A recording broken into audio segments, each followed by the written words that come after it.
Li Mei's Sword of Destiny. Chapter 1216. The Chun clan had resided in the Cloud Prefecture city for generations, and was considered a prominent clan.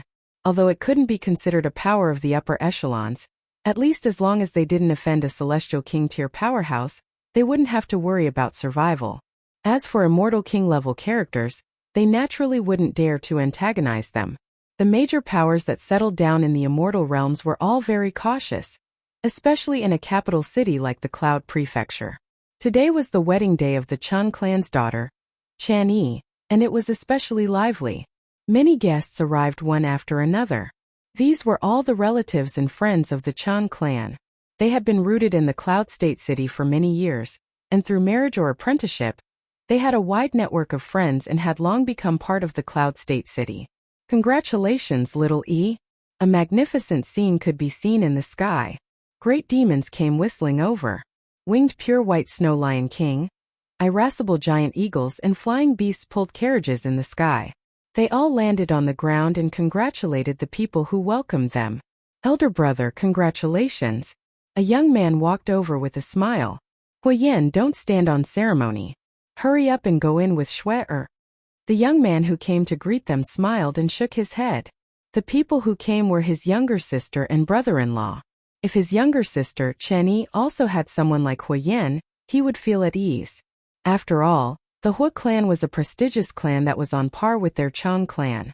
To ordinary people, if a clan had many Immortal Foundation experts, or even peak-level Immortal Foundation characters, it would already be considered a prestigious clan. After all, Immortal Kings were already considered characters with nobility. They were so lofty that it wasn't easy to come into contact with them. As more and more guests entered, Huyen looked at his wife Chan Shui and asked, "Today is little Yi's wedding day. Why does elder brother seem so unhappy?" "Are you asking the obvious?"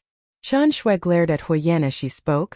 Father and the elders of the clan didn't agree to this marriage, but they couldn't change little Yi's mind. This lass's talent is extremely good, and there's a high chance that she would be able to step into the Immortal Foundation realm in the future. Although the talent of the man she fancied isn't weak, he doesn't have any background. How can he roam the immortal realms freely? Otherwise, they wouldn't have held a wedding banquet in my Chun family. If this Lin Shui had the same level of power as the Hu clan, he wouldn't have ended up like this. Chan Shui shook her head. A hint of pride flashed in Huyen's eyes as he felt a sense of superiority. The figure of an extremely beautiful woman appeared in his mind. It was his wife Chan Shui's younger sister, Chan Yi. His sister-in-law was younger and more beautiful than his wife. Unfortunately, the man she was going to marry was not good. The Chun manor was bustling with noise and excitement, but the guests were all snickering in their hearts. Their daughter was getting married, yet they were holding a banquet at home. This Chun family was quite interesting. Outside the Chun mansion, Qin Wentian and the rest had already landed on the ground before arriving. After all, this was senior brother Lin Shui's wedding, and Qin Wentian was still very careful. Naturally, he had to show respect to the Qin clan. If he directly rode on a demonic beast, it would be somewhat disrespectful. Because there were many people coming from the void, no one noticed Qin Wentian and the others.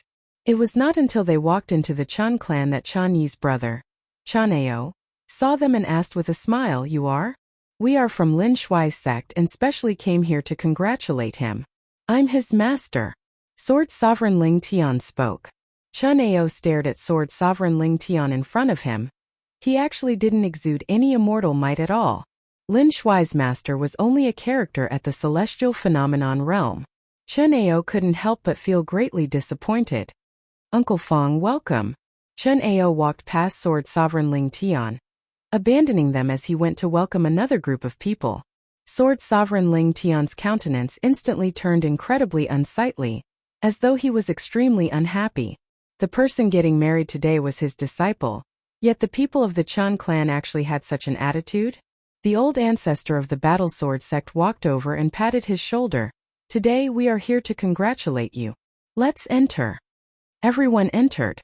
Qin Wentian, and Mo Qingqing and the rest walked at the back of the crowd, inconspicuously inconspicuous. Qin Wentian furrowed his brows as he shook his head lightly. As expected, this was a situation he didn't want to see. However, this was only normal. Naturally, as long as his senior brother Lin Shui didn't mind, he wouldn't have any thoughts about it. He came here today only to offer his blessings. At the location of the banquet, the Chun clan set up a banquet hall that could accommodate thousands of people. The guests were all chatting and laughing. The atmosphere was extremely lively. During the banquet, there were many people serving delicacies and wine for everyone to enjoy. Qin Wentian and the others gathered in a corner, quietly keeping a low profile. But very swiftly they caused a huge commotion.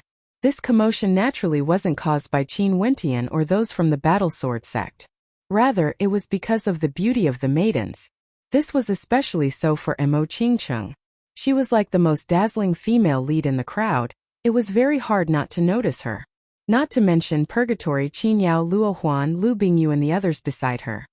Although their beauty was inferior to Mo Qingcheng, they were all extraordinary beauties as well. Who are these people? Huyen lifted his wine cup, his gaze directly landing on Mo Qingcheng as he asked Chan Shui who was beside him. I'm not sure. Chan Shui furrowed her brows. At this moment, there was already someone walking towards Qin Wentian and the others. That person smiled and asked, Uncle Chan, are you not going to introduce these guests to us? A middle-aged man who was chatting with some old men turned his gaze over. But at this moment, Lin Shui's silhouette suddenly appeared. He walked to the front of the crowd and bowed. Old ancestor, master, please forgive this disciple for not being able to welcome you personally. Lin Shui, today is your wedding day.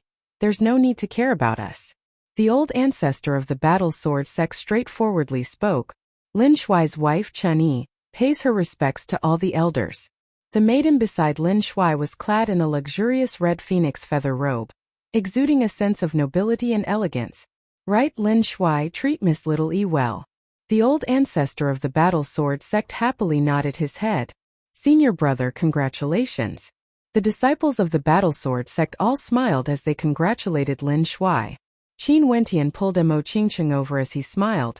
Senior brother Lin, this junior brother is here to drink a cup of wine. You wouldn't mind, right? Junior brother Qin, you've actually returned. Senior brother is naturally happy that you can come together with Qingcheng. Lin Shui's smile was sincere. Back then it was him who guided Qin Wentian into the battle sword sect. During the battle against Granshang, Qin Wentian had displayed extraordinary talent. But at that time, Lin Shui would never have imagined that Qin Wentian would have such accomplishments today. Cultivation was like this. The further one progressed, the more obvious the disparity would be. In the past, the 8 era-suppressing geniuses were all compared together. But now, they were no longer on the same level. Chan Yi's beautiful eyes stared in astonishment at Qin Wentian and Mo Qingcheng. These two clearly stood out from the crowd. Although they didn't release their auras, just from their demeanor, one could tell that they were extraordinary. In addition, Purgatory, who stood behind Lin Shui, exuded a unique sense of beauty. It has been so many years since we parted. Who would have thought that I would return just in time for senior brother's wedding? Even if there's a heavenly matter, I will still cast it aside. Qin Wentian smiled. Senior brother, you have to remember that I will forever be your junior brother. Qin didn't understand why Qin Wentian would say such words. But how could Lin Shui not understand? Right now, regardless of their strength or status, there was a huge disparity between them. It was naturally impossible for their relationship to be as natural as it was in the past. It was very hard for him to treat Qin Wentian as an ordinary junior brother like Duan Han. Qin Wentian was telling him that there was no need to be estranged from him, just like in the past. Lin Shui, Little E, the two of you go and entertain the guests. We will take care of the food and drinks. The old ancestor of the battle sword sect smiled. Lin Shui nodded his head lightly. The people of his sect would always be considerate of him. Little E. Chan Shui and Huyen walked over. Elder sister, brother-in-law, Chan Yi called out. Little E, you guys go and do your own things. I will entertain the guests on your behalf. Chan Shui smiled. Okay. Chan Yi nodded lightly. Together with Lin Shui, they went to greet the guests one by one. Chan Shui stared at her younger sister as she shook her head. Little E doesn't know any better. You guys are all elders, why didn't you persuade Lin Shui? Since his sect is here, why would he still want to hold his wedding in my Chun clan? Do you guys feel that this is good for Lin Shui? This is Lin Shuai's own decision. We will naturally respect it.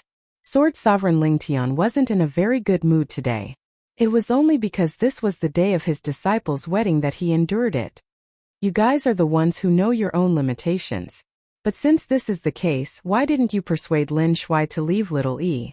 Chen Shui lowered her voice as a look of unhappiness could be seen on her face. Lin Shuai and little E are in love with each other. Since you are little Yi's elder sister, why do you have to say such words? Yi Lingshuang unhappily spoke. Chen Shui is right. Lin Shuai is a man. How can he make little E unable to lift her head high? This is simply irresponsible. If the beauties among you all wish to marry, I can introduce them to good men. You wouldn't have to worry about criticism. This is the difference between men and women. Hui Yan's voice was also very soft. He stared at Mo Qingcheng, Purgatory, Ruohuan and the others. These women were truly extraordinary. You yourself are merely a wuxiu at the celestial phenomenon realm. Yet you keep saying that senior brother Lin Shuai made little E unable to lift her head high. Those who don't know would think that you are extremely powerful. Qin Wentian glanced at Hui Yan as he similarly lowered his voice. He didn't want to dampen the mood of his senior brother on the day of the wedding. However, the people here were all wuxiu. Although his voice was very soft, it still attracted some attention. Even Lin Shuai seemed to have sensed something. Your words are really funny. Hui Yan faintly spoke. Lin Shuai pulled Chen Yi over as he asked, "What's wrong?" "Nothing much." Hui Yan turned around with a smile on his face. "I'm trying to find out if any of the beauties in your sect are already married. If there aren't any, I might be able to find some good matches among the people here." Although his words sounded like a joke, and if the relationship between both parties was very good, it wouldn't matter. But coming from the mouth of Hui Yan, it was obvious that he was extremely disrespectful to the beauties around Qin Wentian. However, the crowd didn't feel this way. The sect of the Chan clan's son-in-law was so weak, and the banquet was hosted by the Chan clan. If these beauties could hook up with a descendant of the Chan clan, it would definitely be a wonderful thing for them. Hence, many people had expressions of interest on their faces. Chapter 12:17. Nephew Hua's words make sense. To think that there are so many good maidens in Nephew Lin's sect. If there are no marriages, us elders might be able to play matchmaker for them. An elder smiled. I wonder if this young lady is already married? A young man glanced in the direction of Mo Qingcheng as he inquired. This young man had an elegant demeanor and had an extraordinary background. He should be able to attract Mo Qingcheng's attention. However, Mo Qingcheng didn't even glance at him. She merely held onto Qin Wentian's hand, causing the expression of that young man to stiffen. He naturally understood Mo Qingcheng's meaning. Hui Yan stared at Qin Wentian and Mo Qingcheng as a hint of jealousy flashed in his eyes. At this moment Lin Shuai walked over. His face was filled with unhappiness. He was very clear of the status of this junior apprentice brother of his. Qin Wentian was someone who could speak on equal terms with immortal kings, and he could even meet with the Emperor Qianbian. These people actually dared to think that they would dare to make a move on Mo Qingcheng? How ridiculous! In addition, the maidens beside Qin Wentian, Purgatory clearly had an extraordinary relationship with Qin Wentian. Qin Yao was Qin Wentian's elder sister, Yi Lingshuang was his foster sister, and Luo Huan was his senior apprentice sister. With Qin Wentian present, how could these people dare to interfere? Even his junior apprentice sister, Lu Bingyu, was a proud and aloof person. How could she possibly be interested in these young men? He knew that the people of the Chun clan didn't regard him highly. But if the guests of the Chun clan wanted to covet the maidens beside Qin Wentian, they were far from qualified. What are you all doing? Today, the people of my sect came here to offer their congratulations, not to look for a husband. Lin Shuai's domineering eyes stared at Hui Yan as he spoke. His relationship with Chan Yi was extremely good, hence, he didn't care if the people of the Chan clan looked up to him or not. This wedding was only to give the Chan clan an explanation. After that, they would leave to temper themselves. He didn't care about the attitude of the Chan clan, but these people were disrespectful to his sect. Lin Shuai, mind your attitude. That's your brother-in-law.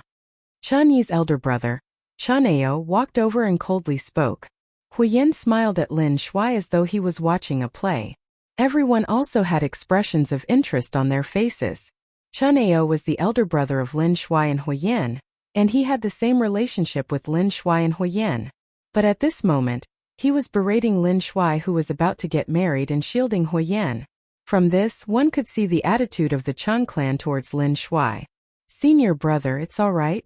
Qin Wentian smiled. Since today was the wedding day of Lin Shuai and Chan Yi, he naturally didn't want to spoil the mood of the crowd. At the very least, he couldn't let Lin Shuai and the Chun clan fall out. If that happened, both senior brother Lin Shuai and Chan Yi would be in a difficult position. Junior brother Qin. Lin Shuai turned his gaze onto Qin Wentian, only to see Qin Wentian lightly nodding his head as he transmitted his voice. "Senior brother, we came here to congratulate you, not to disturb your wedding day. However, if senior brother wants me to do anything, you can tell me at any time." Lin Shuai froze for a moment before nodding his head lightly. "What are you guys doing?" "Lin Shuai, prepare yourselves, the wedding ceremony is about to begin." The Chun clan was a prominent clan. They naturally had their own wedding ceremony. Lin Shuai nodded, only to see Chan Yi looking at Qin Wentian with an apologetic expression on her face. "What kind of attitude is this?" Chan Shui coldly spoke upon seeing Lin Shuai and Chan Yi leaving. She didn't bother to hide, allowing Qin Wentian and the rest to hear her words clearly. "From today onwards, that man will be the son-in-law of the Chun clan. Maybe, he might even live in your clan in the future, becoming half a master." Huyen mocked. "How dare he be so disrespectful to your brother-in-law? If it wasn't for giving face to little E, I would have asked my father to directly kick him out of the clan." Chun Shui icily spoke. "Forget it, today is the wedding day, let's not spoil the mood." Huyen spoke in a hypocritical manner. The smile on his face was extremely fake. The conversation between the two of them was heard by Qin Wentian and the rest. The countenances of those from the Battle Sword sect were all extremely unsightly to behold. These two were treating Lin Shuai's sect as thin air. From this, one could very well imagine how much contempt these two had for Lin Shuai. "We've all cultivated for so many years. Why are all of you so easily angered? Today, no one is allowed to spoil the mood." The old ancestor of the Battle Sword sect spoke when he saw the unhappiness on the faces of those from the Battle Sword sect. In such an occasion, even if they had to lose some face, they couldn't spoil the wedding between Lin Shuai and Chan Yi. "Let's all go and watch the ceremony." The old ancestor spoke again. Everyone walked towards the center of the Chun clan. The wedding ceremony of the Chun clan first required them to pay respects to the ancestors of the Chun clan before serving tea to the elders and greeting their siblings, as well as their brother-in-law. Although the elders of the Chun clan didn't approve of Chan Yi and Lin Shuai being together, since Chan Yi had already agreed to it, they wouldn't intentionally make things difficult for them. Even Chun Ao, who had a cold expression on his face, after Chan Yi and Lin Shuai greeted each other, he still brought out some gifts to express his congratulations. However, when it was Huyen and Chan Shui's turn, Lin Shuai and Chan Yi stood in front of them, preparing to bow. However, Chan Shui directly evaded, causing the gazes of everyone to land on her. "I'm not worthy of such a bow." Chan Shui unhappily spoke. "Chan Shui." Father Chen solemnly spoke. This daughter of his actually dared to cause trouble at this moment. "Elder sis, if Lin Shuai and I did anything wrong, you can tell us. Little E will apologize to elder sis and brother-in-law first." Chun Yi bowed as she spoke. "Little E, this has nothing to do with you." Chun Shui spoke. "Little E, your elder sis isn't unhappy with you. I just feel that it's a pity. After all, you are so outstanding." Huyen sighed, but a smile still hung on his face. Although he didn't finish his sentence, it was undoubtedly a slap to Lin Shuai's face. "This bastard." Sword Sovereign Ling Tian's countenance turned ashen when he saw his beloved disciple being purposely made things difficult for him. Yi Lingshuang's gaze was also extremely cold. She stared at Qin Wentian, who was beside her, as she transmitted her voice. "Wentian, although senior brother Lin Shuai doesn't wish to borrow your fame to raise his own status, this person's cultivation base is only at the celestial phenomenon realm. Maybe, he is just relying on the power behind him to humiliate senior brother. Wentian, can you use a more gentle method to help senior brother? Under the precondition that you don't ruin the wedding ceremony." "Sister Lingshuang." Qin Wentian transmitted his voice to her. "Senior brother has his own pride. If senior brother is unwilling, I won't force my thoughts onto him. This is a sign of respect to senior brother. Also, I've already hinted to senior brother that as long as he agrees, I will naturally do something. Fine. Yi Lingshuang nodded her head lightly, hoping that senior brother Lin Shuai would be able to think things through. She didn't like to borrow Wentian's prestige, but Lin Shuai loved to use it to bully others. Huiyan's words caused Chani to feel extremely unhappy when she heard it. She held on to Lin Shuai's hand, but she didn't even look at Chan Shui and Huiyan. She didn't bow, but directly walked past them and bowed to another elder sister. Huiyan's smile instantly froze on his face. Staring at the numerous gazes directed at him, Huiyan felt a chill in his heart. Was this a show of disrespect for him? Elder sister, look. A smile appeared on Qin Wentian's face when he saw Chan Yi's determination. He finally understood why his senior brother Lin Shuai was willing to throw away some face just to marry Chan Yi. Back then when he was together with Mo Qingcheng, didn't he also encounter many objections? Chan Shui and Huiyan's lips twitched, but they were restrained by Papa Chen's gaze. After the ceremony, the guests all gave their blessings. After which Papa Chen spoke, Chenao Chan Shui, go and help them with the arrangements. Right. Chenao and the others nodded. After that, they walked towards a middle-aged man in green and bowed. Senior one, please take the seat of honor. How can I do that? The seats of honor should be reserved for those closest to me. The middle-aged man in green shook his head and smiled. Brother one, there's no need to be so polite. If you don't sit, who else can? Papa Chan personally stepped forward and bowed.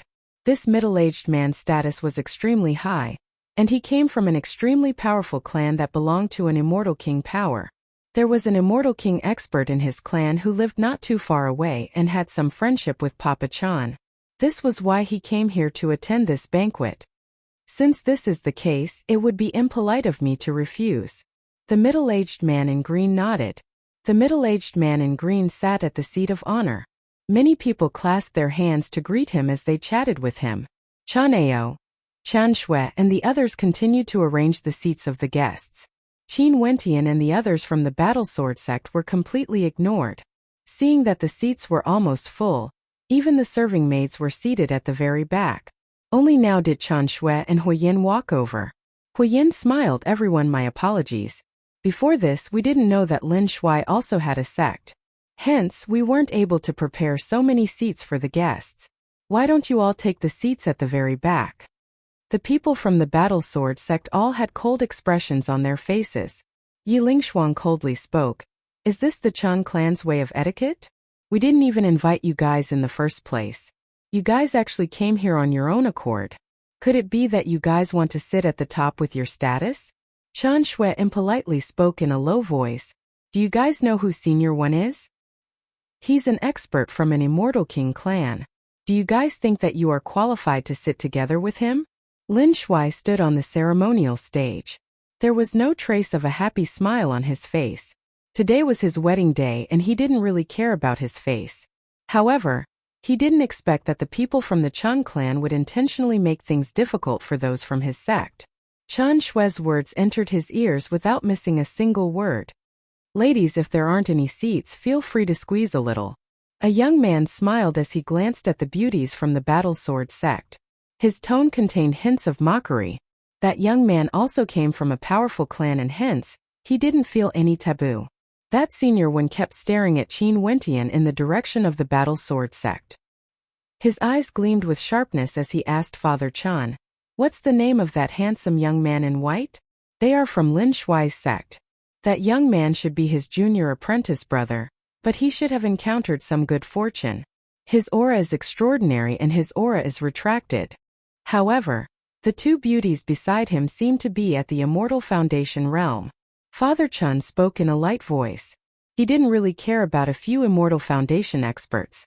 After all, there were many Immortal Foundation experts among the guests. "Do you know his name?" the green-robed middle-aged man asked.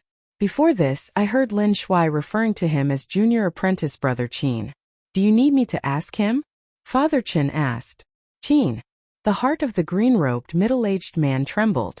Seems like he was right. His one clan was an immortal king-ranked power in the Cloud Prefecture. How would a power of this level dare to ignore an existence like the immortal Qinbian Gate? In his one clan, there were many important characters of the immortal Qinbian Gate. Among them, there was an extremely important character named Qin Wentian. Seems like he had to inform the old ancestor to make a trip here. After all, he didn't have the qualifications to converse with such a character. Chapter 12:18. On the stage, Chun-Yi held onto Lin Shuai's hand, smiling as she stared ahead. She exerted some force in her grip, tightly holding onto Lin Shuai's palm. She could feel Lin Shuai's embarrassment, and this was also her embarrassment. I really don't care about this wedding. Even if there are some unpleasantness, I won't mind. Chun-Yi transmitted her voice to Lin Shuai. If you are unhappy, just show it. After this, we will leave. Even if you want to do something, you just need to follow your heart. This wedding should be given to you. It's just that marrying me would cause you to lose face in front of everyone. Lin Shuai sighed. I'm fine. Since I've already made my choice, I don't care about anything else. On the other hand, the people from your sex suffered some grievances. Also, from Huyan's attitude, it seems like he isn't willing to let this matter rest. Chun-Yi helplessly spoke. She also didn't expect that the people who humiliated Lin Shuai's sect would actually be her smiling brother-in-law and her elder sister Chan Shui. How can I bear to spoil our wedding? Lin Shuai sighed. His gaze turned in the direction of Qin Wentian. Qin Wentian instantly sensed it and turned to Lin Shuai. After that, he only saw his senior brother nodding lightly at him. Qin Wentian laughed. He then turned to Purgatory behind him. Since someone invited you, go and take a seat. Right. Purgatory nodded. After that, she walked in the direction of the young man who spoke earlier. This young man was a descendant of the Wan clan. His power in this region wasn't small. His name was Wan Jiansheng and he cultivated the sword Wu Xiao. When he saw Purgatory walking towards him, a look of joy involuntarily appeared on his face. He instantly stood up and offered a seat to her with a smile. Little miss, please take a seat. Purgatory didn't stand on ceremony and directly sat down. Qin Wentian smiled. Let us sit at the back. Let's not disturb senior brother's wedding. When everyone saw that Qin Wentian had spoken, they naturally nodded. Even Sword Sovereign Ling Tian didn't have any objections. The group of them really walked to the back of the banquet hall and sat together with many maids. When Chan Shui and Huyan saw this scene, expressions of mockery appeared on their faces. In the end, he still had some self-awareness. Those from the Battle Sword sect all sat down. Even the serving girls had looks of disdain on their faces. But because of their statuses, they didn't dare to speak carelessly. Their eyes were filled with disdain. Lin Shuai.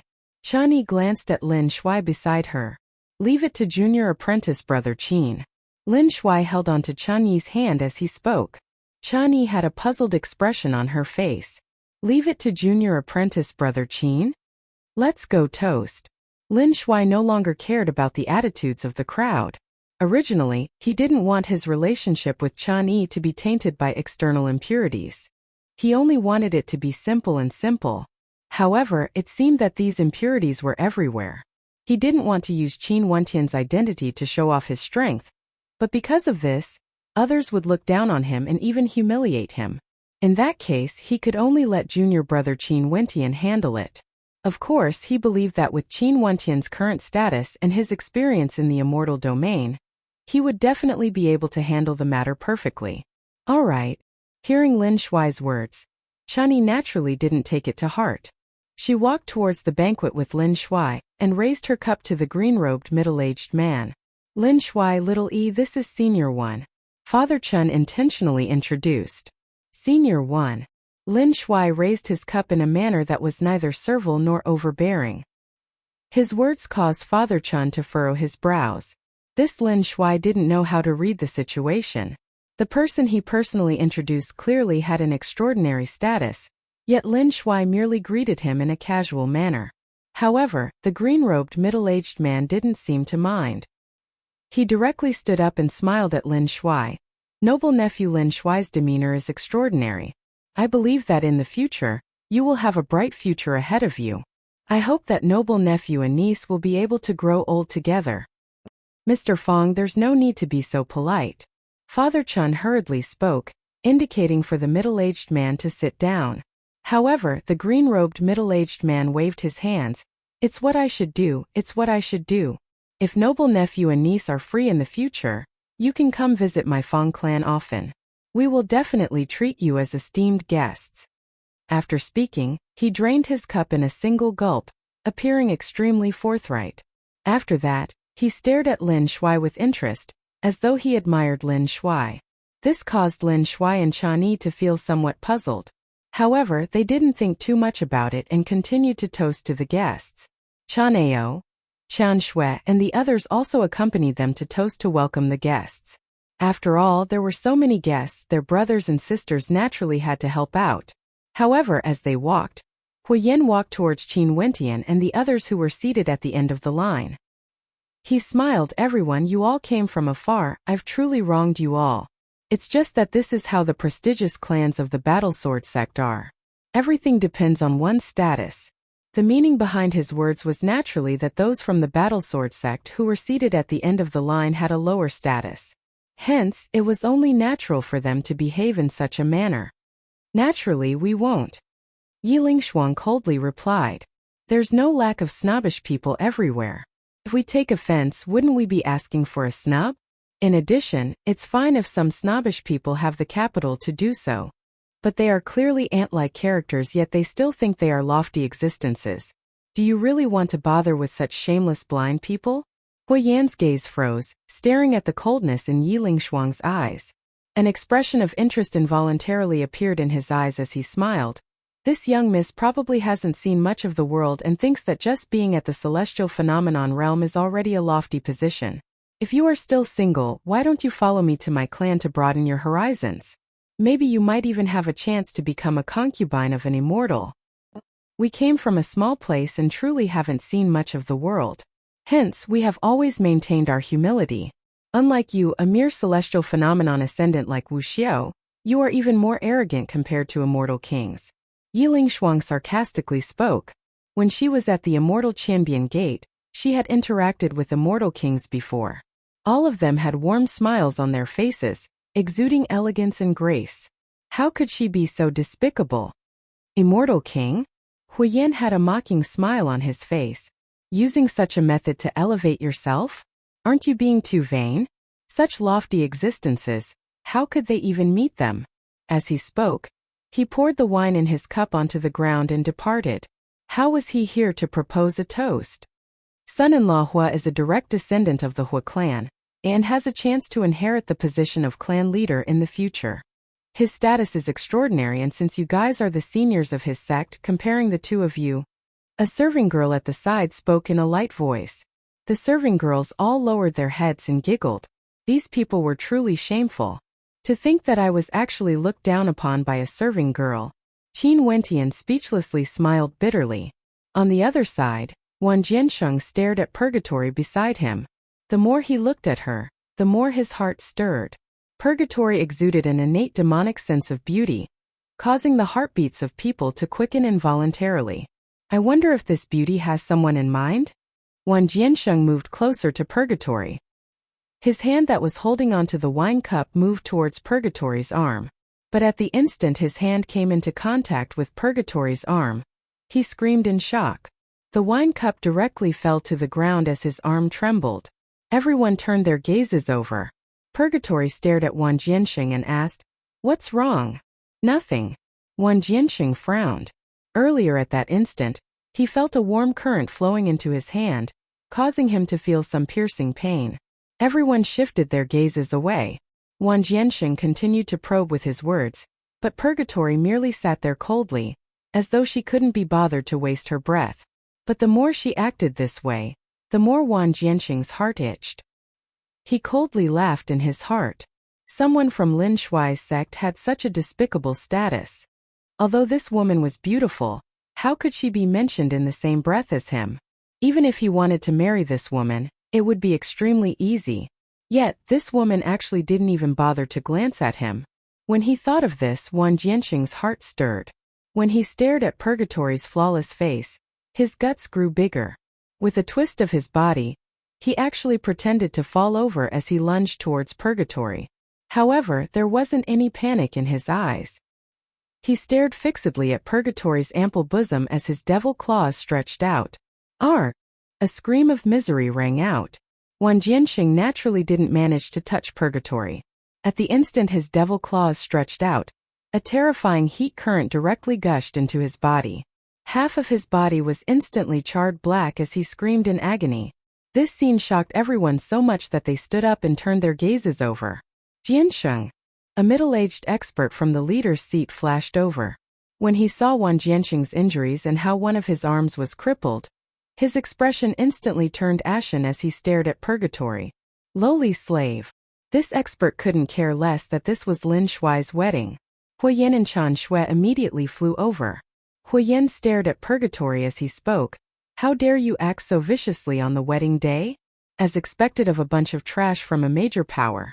Even if you are from Lin Shuai's sect, we won't spare you today. Many people had expressions of interest on their faces as they watched with interest. This was especially so for some Immortal Foundation experts. They could sense that Purgatory was also an immortal, only to see that at this moment Purgatory slowly stood up. Instantly, a terrifying immortal might gushed forth from her, as a fiery heat enveloped the entire space.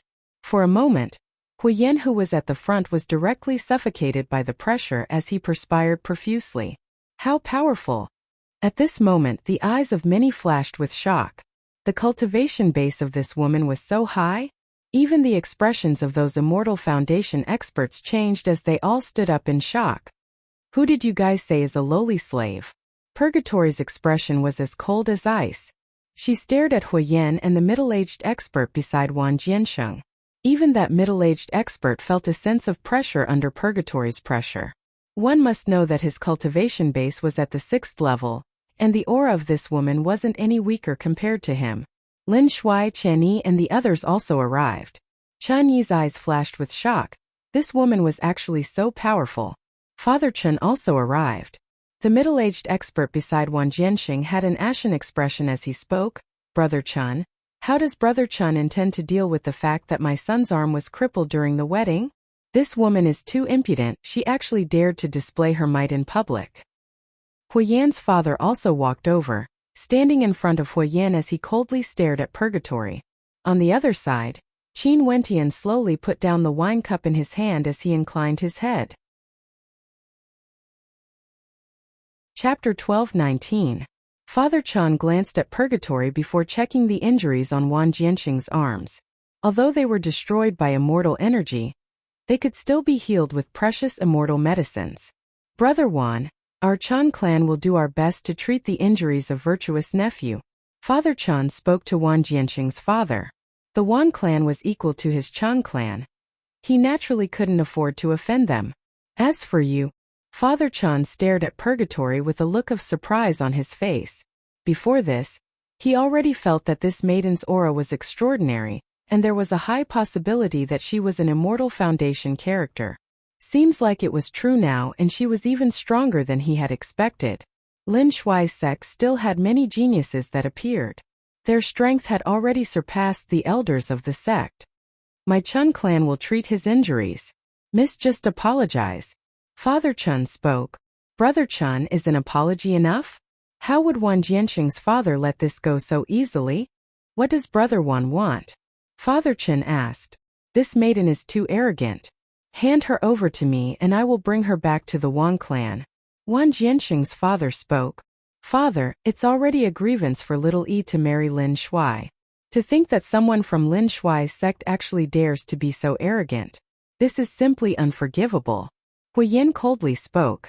The cultivation base of this maiden was actually so high? This made him extremely unhappy. Purgatory. At this moment, a voice drifted over. Everyone turned their heads only to see Qin Wentian, who was seated at the end of the row. Today is my senior brother's wedding. Don't spoil the mood. Qin Wentian spoke. Purgatory didn't say anything. She quietly walked back to Qin Wentian's side. Everyone stared at Qin Wentian, guessing who this man was exactly. It seemed that this maiden was more obedient to him. Senior brother, the elders of our sect and I came here today to sincerely congratulate you. It's just that there's actually someone who dares to say such disrespectful words to you on your wedding day. This is something I cannot tolerate. Qin Wentian stared at Lin Shuai as he spoke. After that, his gaze landed on Huoyan. Earlier you spoke rudely and now you speak again. I want to ask you something. Your cultivation base isn't even comparable to my senior brother. So where did you get the courage to point your fingers here? And what identity do you have to speak here? I'm little Yi's brother-in-law. How dare you tell me what to do? Huoyan was extremely unhappy when he saw the contempt in Qin Wentian's eyes.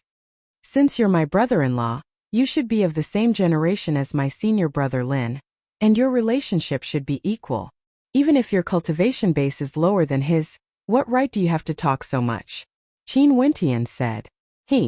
Huoyan sneered. The Chun clan is a prestigious clan, and so is my Hua clan. That's why I have a relationship with Chun Shui. But what does your sect count as? In that case, you came here with the identity of a member of the Hua clan. Bluntly speaking, you feel that you are a tier higher than others because of your background. In reality, you are nothing but trash. Qin Wentian calmly spoke. Since you're using the identity of a member of the Hua clan to point fingers at my senior brother's wedding day, and even humiliate my senior brother's sect, calling my friend a lowly slave, the Hua clan should be very powerful, right? Truly a fellow who has never seen the world before. Someone mocked. The Hua clan is a peak power in this generation, and has many Immortal Foundation experts. There are even quite a few who stand at the peak of Immortal Foundation. What do you think? Huoyan had a cold smile on his face. His back was ramrod straight, as though he felt very honored. Brother Chun, shouldn't such a person be directly expelled? Wang Jianxing's father coldly spoke. How does the Chun clan treat their guests exactly?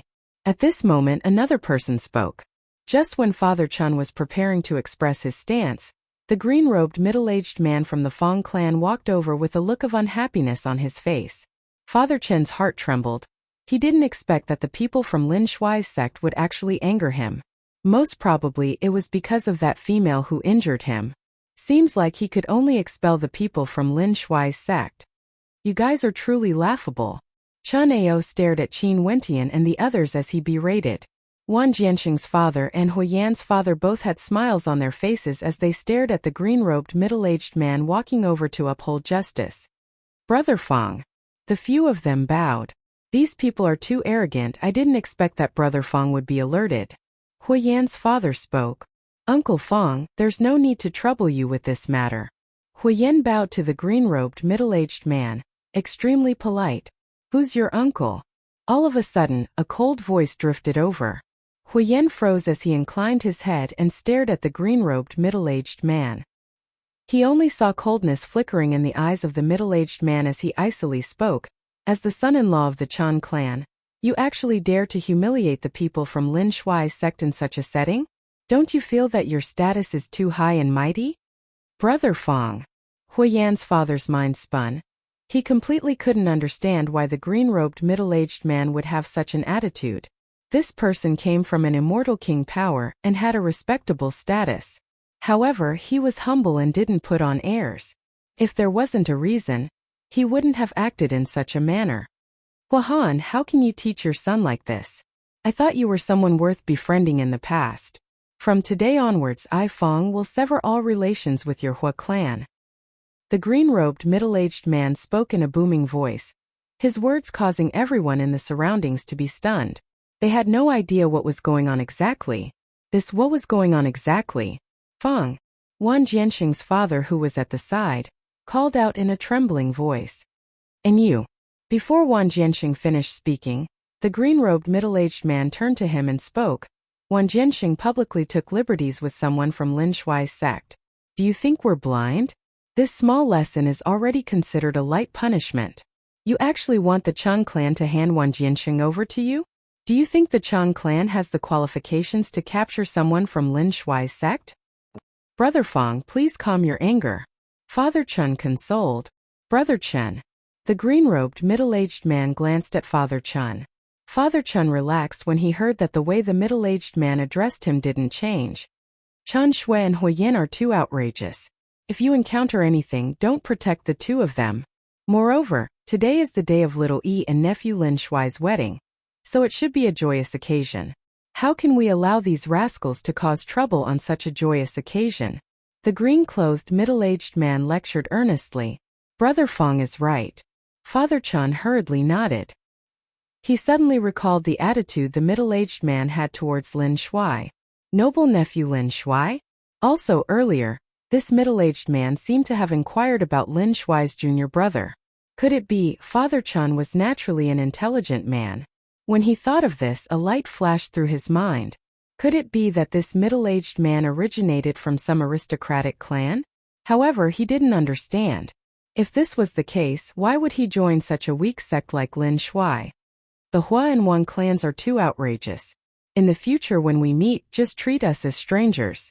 We no longer have any relationship with each other. The green-robed middle-aged man spoke in a cold tone. Qin Wentian sat there quietly as he watched everything unfold. Such a situation was something he didn't expect. Also at this moment, that green-robed middle-aged man actually started walking towards him. Everyone naturally saw this as well. They stared at the green-robed middle-aged man who was walking step by step towards Qin Wentian. Lin Shuai, little E, come with me. Father Chun spoke and followed after him. Qin Wentian inclined his head and stared at the figure before him. He didn't know who this person was. The middle-aged man was currently holding onto a wine cup as he stood before him. Before this, I Fong was still bewildered. I didn't know which character would have such a carefree demeanor until I suddenly recalled that I once had a chance to see young Lord Qin's portrait. Hence, I came here to propose a toast. I hope young Lord Qin won't blame me for being rude.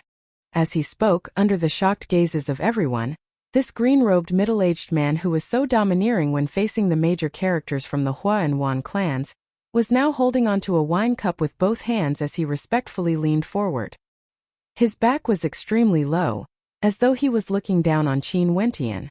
Although Father Chun had already guessed that Qin Wentian might be a descendant of an aristocrat clan, he was still so shocked that he halted his steps when he saw this scene. This green-robed middle-aged man was named Fong Huai. He was from an Immortal King aristocrat clan and had an extraordinary status. Even if Qin Wentian was a descendant of an ordinary Immortal King aristocrat clan, he should be able to treat them the same way. But right now, his attitude was extremely humble. This didn't seem to be how one would treat an ordinary Immortal King aristocrat clan. Unless Qin Wentian came from a power even stronger than the Fong clan. Not only that, his power was much stronger than the Fong clan. When he thought of this, Father Chen's heart trembled. This was an opportunity. But sadly, he had almost offended this young man to death. That bastard Huiyan and Lin Shuai actually didn't mention this before. Huiyan and the others were all stunned by this scene. When they saw the green-robed middle-aged man proposing a toast, just when they thought that Qin Wentian would stand up and return the toast, they discovered to their astonishment that Qin Wentian had no intentions of standing up at all.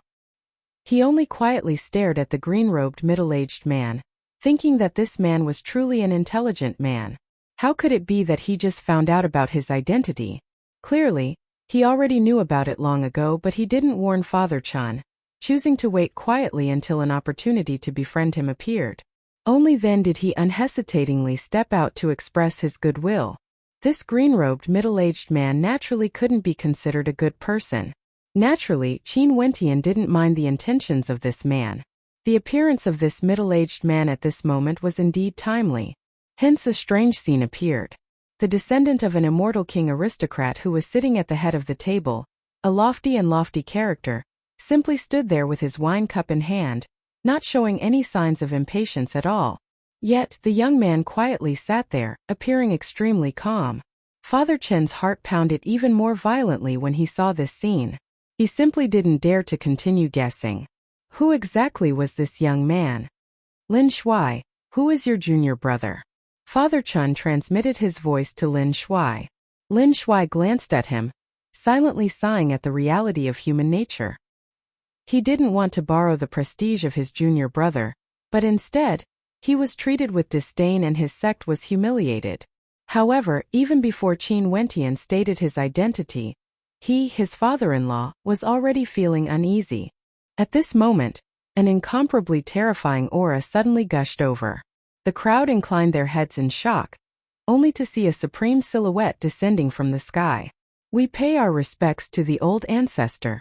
The green-robed middle-aged man's follower knelt on the ground as he respectfully called out, causing the hearts of everyone to tremble. The old ancestor of the Fong clan. An immortal king expert has arrived. This old ancestor of the Fong clan who just arrived appeared to be extremely young. He directly landed beside the green-robed middle-aged man, his gaze landing on Qin Wentian as he clasped his hands. I'm Fong Mu of the Fong clan. I didn't expect that I would be able to witness young Lord Qin's glory here. It's truly an honor. As the sound of his voice rang out, it was like a thunderbolt from the clear skies. Everyone stood up in shock. Chapter 12:20. Fong Clan Fong Mu. The ancestor of the Fong clan. An immortal king. In this region the strongest clan was the Fong clan, the leader of an immortal king clan. A lofty immortal king, an existence that people could only look up to. At this moment he personally stepped into the Chun clan. This was supposed to be the supreme glory of the Chun clan. But was the Chun clan truly glorious? At this moment Papa Chun was only nervous. The ancestor of the Fong clan had personally arrived, but he wasn't here for the wedding, but for one person. And this person was the junior brother of his son-in-law, Lin Shuai. This junior brother was humiliated by his other son-in-law, Huyen, and many people rolled their eyes at him. This junior brother was supposed to be a distinguished guest, but his son-in-law and daughter arranged for him to sit in a corner with the maids, and he was mocked by others. This junior brother, the woman beside him was humiliated, and they were discussing how to capture him and send him to the Wan clan to be punished. How could Papa Chun not be nervous? Of course he was nervous. Not only was he nervous, he was also regretful, and he wanted to slap himself on the head. At this moment, if he still didn't understand that Qin Wentian was a disciple of a supreme clan, then there must be something wrong with his brain. He naturally wouldn't suspect that the ancestor of the Fong clan, Fong Mu, would make a mistake like this. How could an immortal king make such a mistake? This was as stupid as suspecting that an immortal would be killed by a mortal. When he saw the green-robed middle-aged man toasting Qin Wentian, he had already started to overestimate Qin Wentian's status. But evidently he still underestimated him, and by a huge margin. An immortal king had personally come and addressed the young man as young Master Qin. He simply didn't dare to imagine what kind of status this young man had.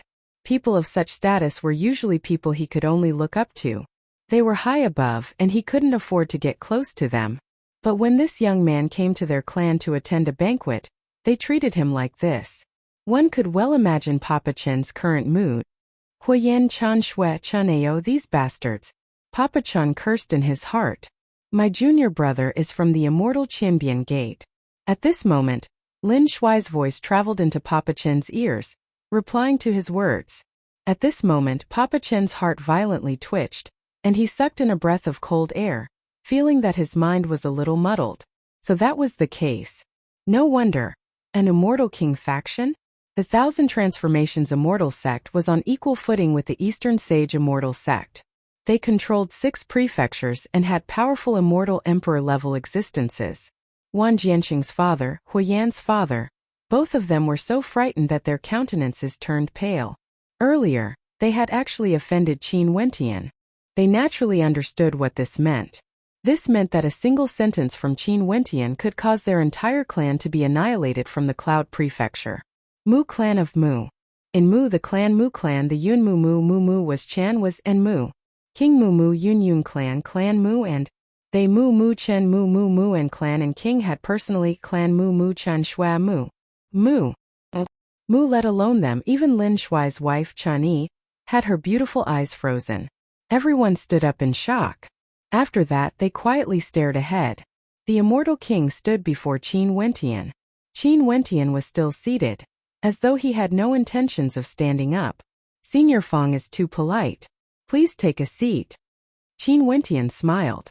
Given his current status, there was no need for him to care about an ordinary immortal king. But after all, an immortal king had personally come to pay a visit. Although he might have some ulterior motives, he still had to be courteous. But even so, He didn't act too courteously and stood up to welcome the immortal king. He knew that there was no need for him to stand up. This immortal king clearly knew of his identity. In that case, he represented the immortal Qianbian gate.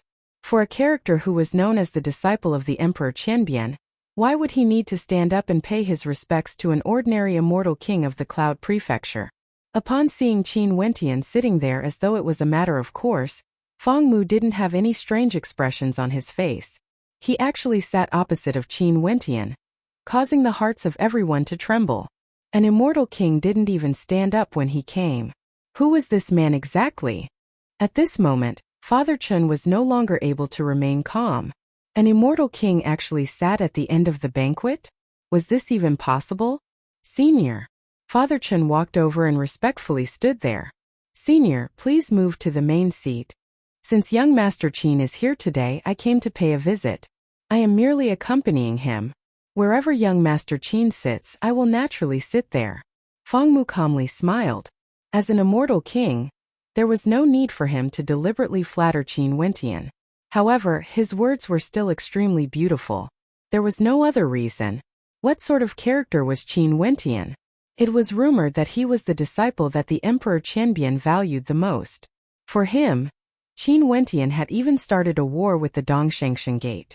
The Dongshangshan Gate had always wanted to kill him but failed to do so. For such an existence, regardless of how glorious his future would be, since his Fang clan was located in the Cloud Prefecture city and had a close relationship with the disciple of the Emperor Qianbian, it could be said that there were only benefits and no disadvantages for the Fang clan. If the Fang clan had some changes in the future, with the disciple of the Emperor Qianbian, who would dare to touch the Fang clan? If it wasn't for this, why would an immortal king like him personally come here? Father Chen's heart trembled even more. His gaze was complicated as he stared at Qin Wentian. His eyes were filled with deep regret as he spoke. I, Chun, didn't know young Master Qin's identity. Before this, the people of my Chan clan have offended you. I hope that young Master Qin can forgive me and move to the main seat. Earlier, a certain someone said that our statuses are lowly and we should just sit here. I have no idea who he is or what power he came from. But since he arranged for me to sit here, I will naturally stay here quietly. After all, I'm only here to celebrate my senior brother's birthday, and have no intention of causing trouble. Clan Lord Chun, just go ahead and attend to my senior brother's wedding. There's no need to care about me. Qin Wentian calmly spoke, without the slightest bit of arrogance. Just like what he said, he came here today to attend the wedding and not to cause trouble. But at this moment everyone was staring at him, not daring to sit down. Father Chun felt even more uneasy. He turned his head and stared at Huyen as he berated. Huyen, why are you still not coming over? Go over. At this moment, Huyen's father didn't even bother about Father Chen's attitude. At this moment, how would he dare to do so? How could his Hu clan afford to offend someone who could cause an immortal king to personally pay a visit? Not only for him, Wan Jianxing's father was also trembling with fear as he pulled his son Wan Jianxing towards Qin Wentian. My son is too rude. I Huyen have eyes but failed to recognize Mount Tai. I hereby beg for forgiveness from young Lord Qin. Huyen's father bowed. One couldn't help but say that their ability to change the direction of the wind was truly amazing. However, Huyen clearly didn't have his father's comprehension. He was still struggling. Why are you still not apologizing to young Lord Qin? Huyen's father berated. Huyen still didn't speak, as though he was in extreme pain, struggling in his heart. I don't dare. Qin Wentian coldly laughed in his heart when he saw the expression on Huyen's face. He calmly spoke, before this, my elder sister already said that even immortal kings aren't as arrogant as him. How can we afford to apologize to him? Before this, I also said that the reason why he dared to cause trouble at my senior brother's wedding was because of his identity as a member of the Hua clan. In that case, I will pay a visit to the Hua clan when I'm free. I want to see what the Hua clan of the Cloud Prefecture city is like exactly. Huyen and his son instantly turned as pale as paper. This was especially so for Huyen's father. These words were like a bolt from the blue to him. Given Qin Wentian's identity, what kind of situation would he be in if he paid a visit to the Hua clan? The Hua clan is truly an honor to be able to make young Lord Qin pay a visit. You guys still don't know young Lord Qin's identity, right? Back then, young Lord Qin obtained first place in the 100-year immortal banquet of the Dongshangshan Gate. The Emperor of Qianbian wanted to accept him as a disciple but was rejected. After that, young Lord Qin was brought away by the Emperor of Qianbian and established the immortal Qianbian Gate. There are rumors in the outside world that young Lord Qin is the beloved disciple of the Emperor of Qianbian. Plop. Huiyan's father directly knelt on the ground. Both his legs were trembling. The beloved disciple of the Emperor of Qianbian. These words were like thunder to him. His son actually dared to humiliate the disciple of the Emperor of Qianbian. This was simply... Heavens, this was simply unimaginable. Kneel down. Huiyan's father roared. With a plop, Huiyan also knelt down.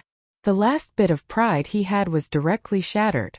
At this moment his mind was in a complete mess. He actually dared to act so arrogantly in front of a disciple of a monarch? He was merely a member of a powerful immortal foundation clan. But in front of the immortal Qianbian Gate, a power that ruled over 6 prefectures, he was simply an ant. Wang Jianxing's father and Wang Jianxing were so frightened that they knelt down as well. Their countenances were as pale as paper. At this moment, Father Chun was stunned as well. Immortal Qianbian Gate. Lin Shuai said that Qin Wentian came from the immortal Qianbian Gate, but he didn't say that he was the disciple of the Emperor of Qianbian. The junior apprentice brother of his son-in-law was the disciple of the Emperor of Qianbian.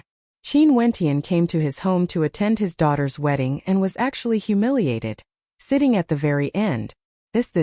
Father Chen's mind was completely numb. As for those serving girls who mocked him earlier, all of them were trembling in fear, not daring to raise their heads to look at Qin Wentian. Young Lord Qin, please forgive us. Father Chun lowered his head extremely low. Even Chani was stunned. She stared at Lin Shuai. She basically didn't dare to imagine that Lin Shuai would have such a junior apprentice brother. Little E, I didn't intentionally hide this from you.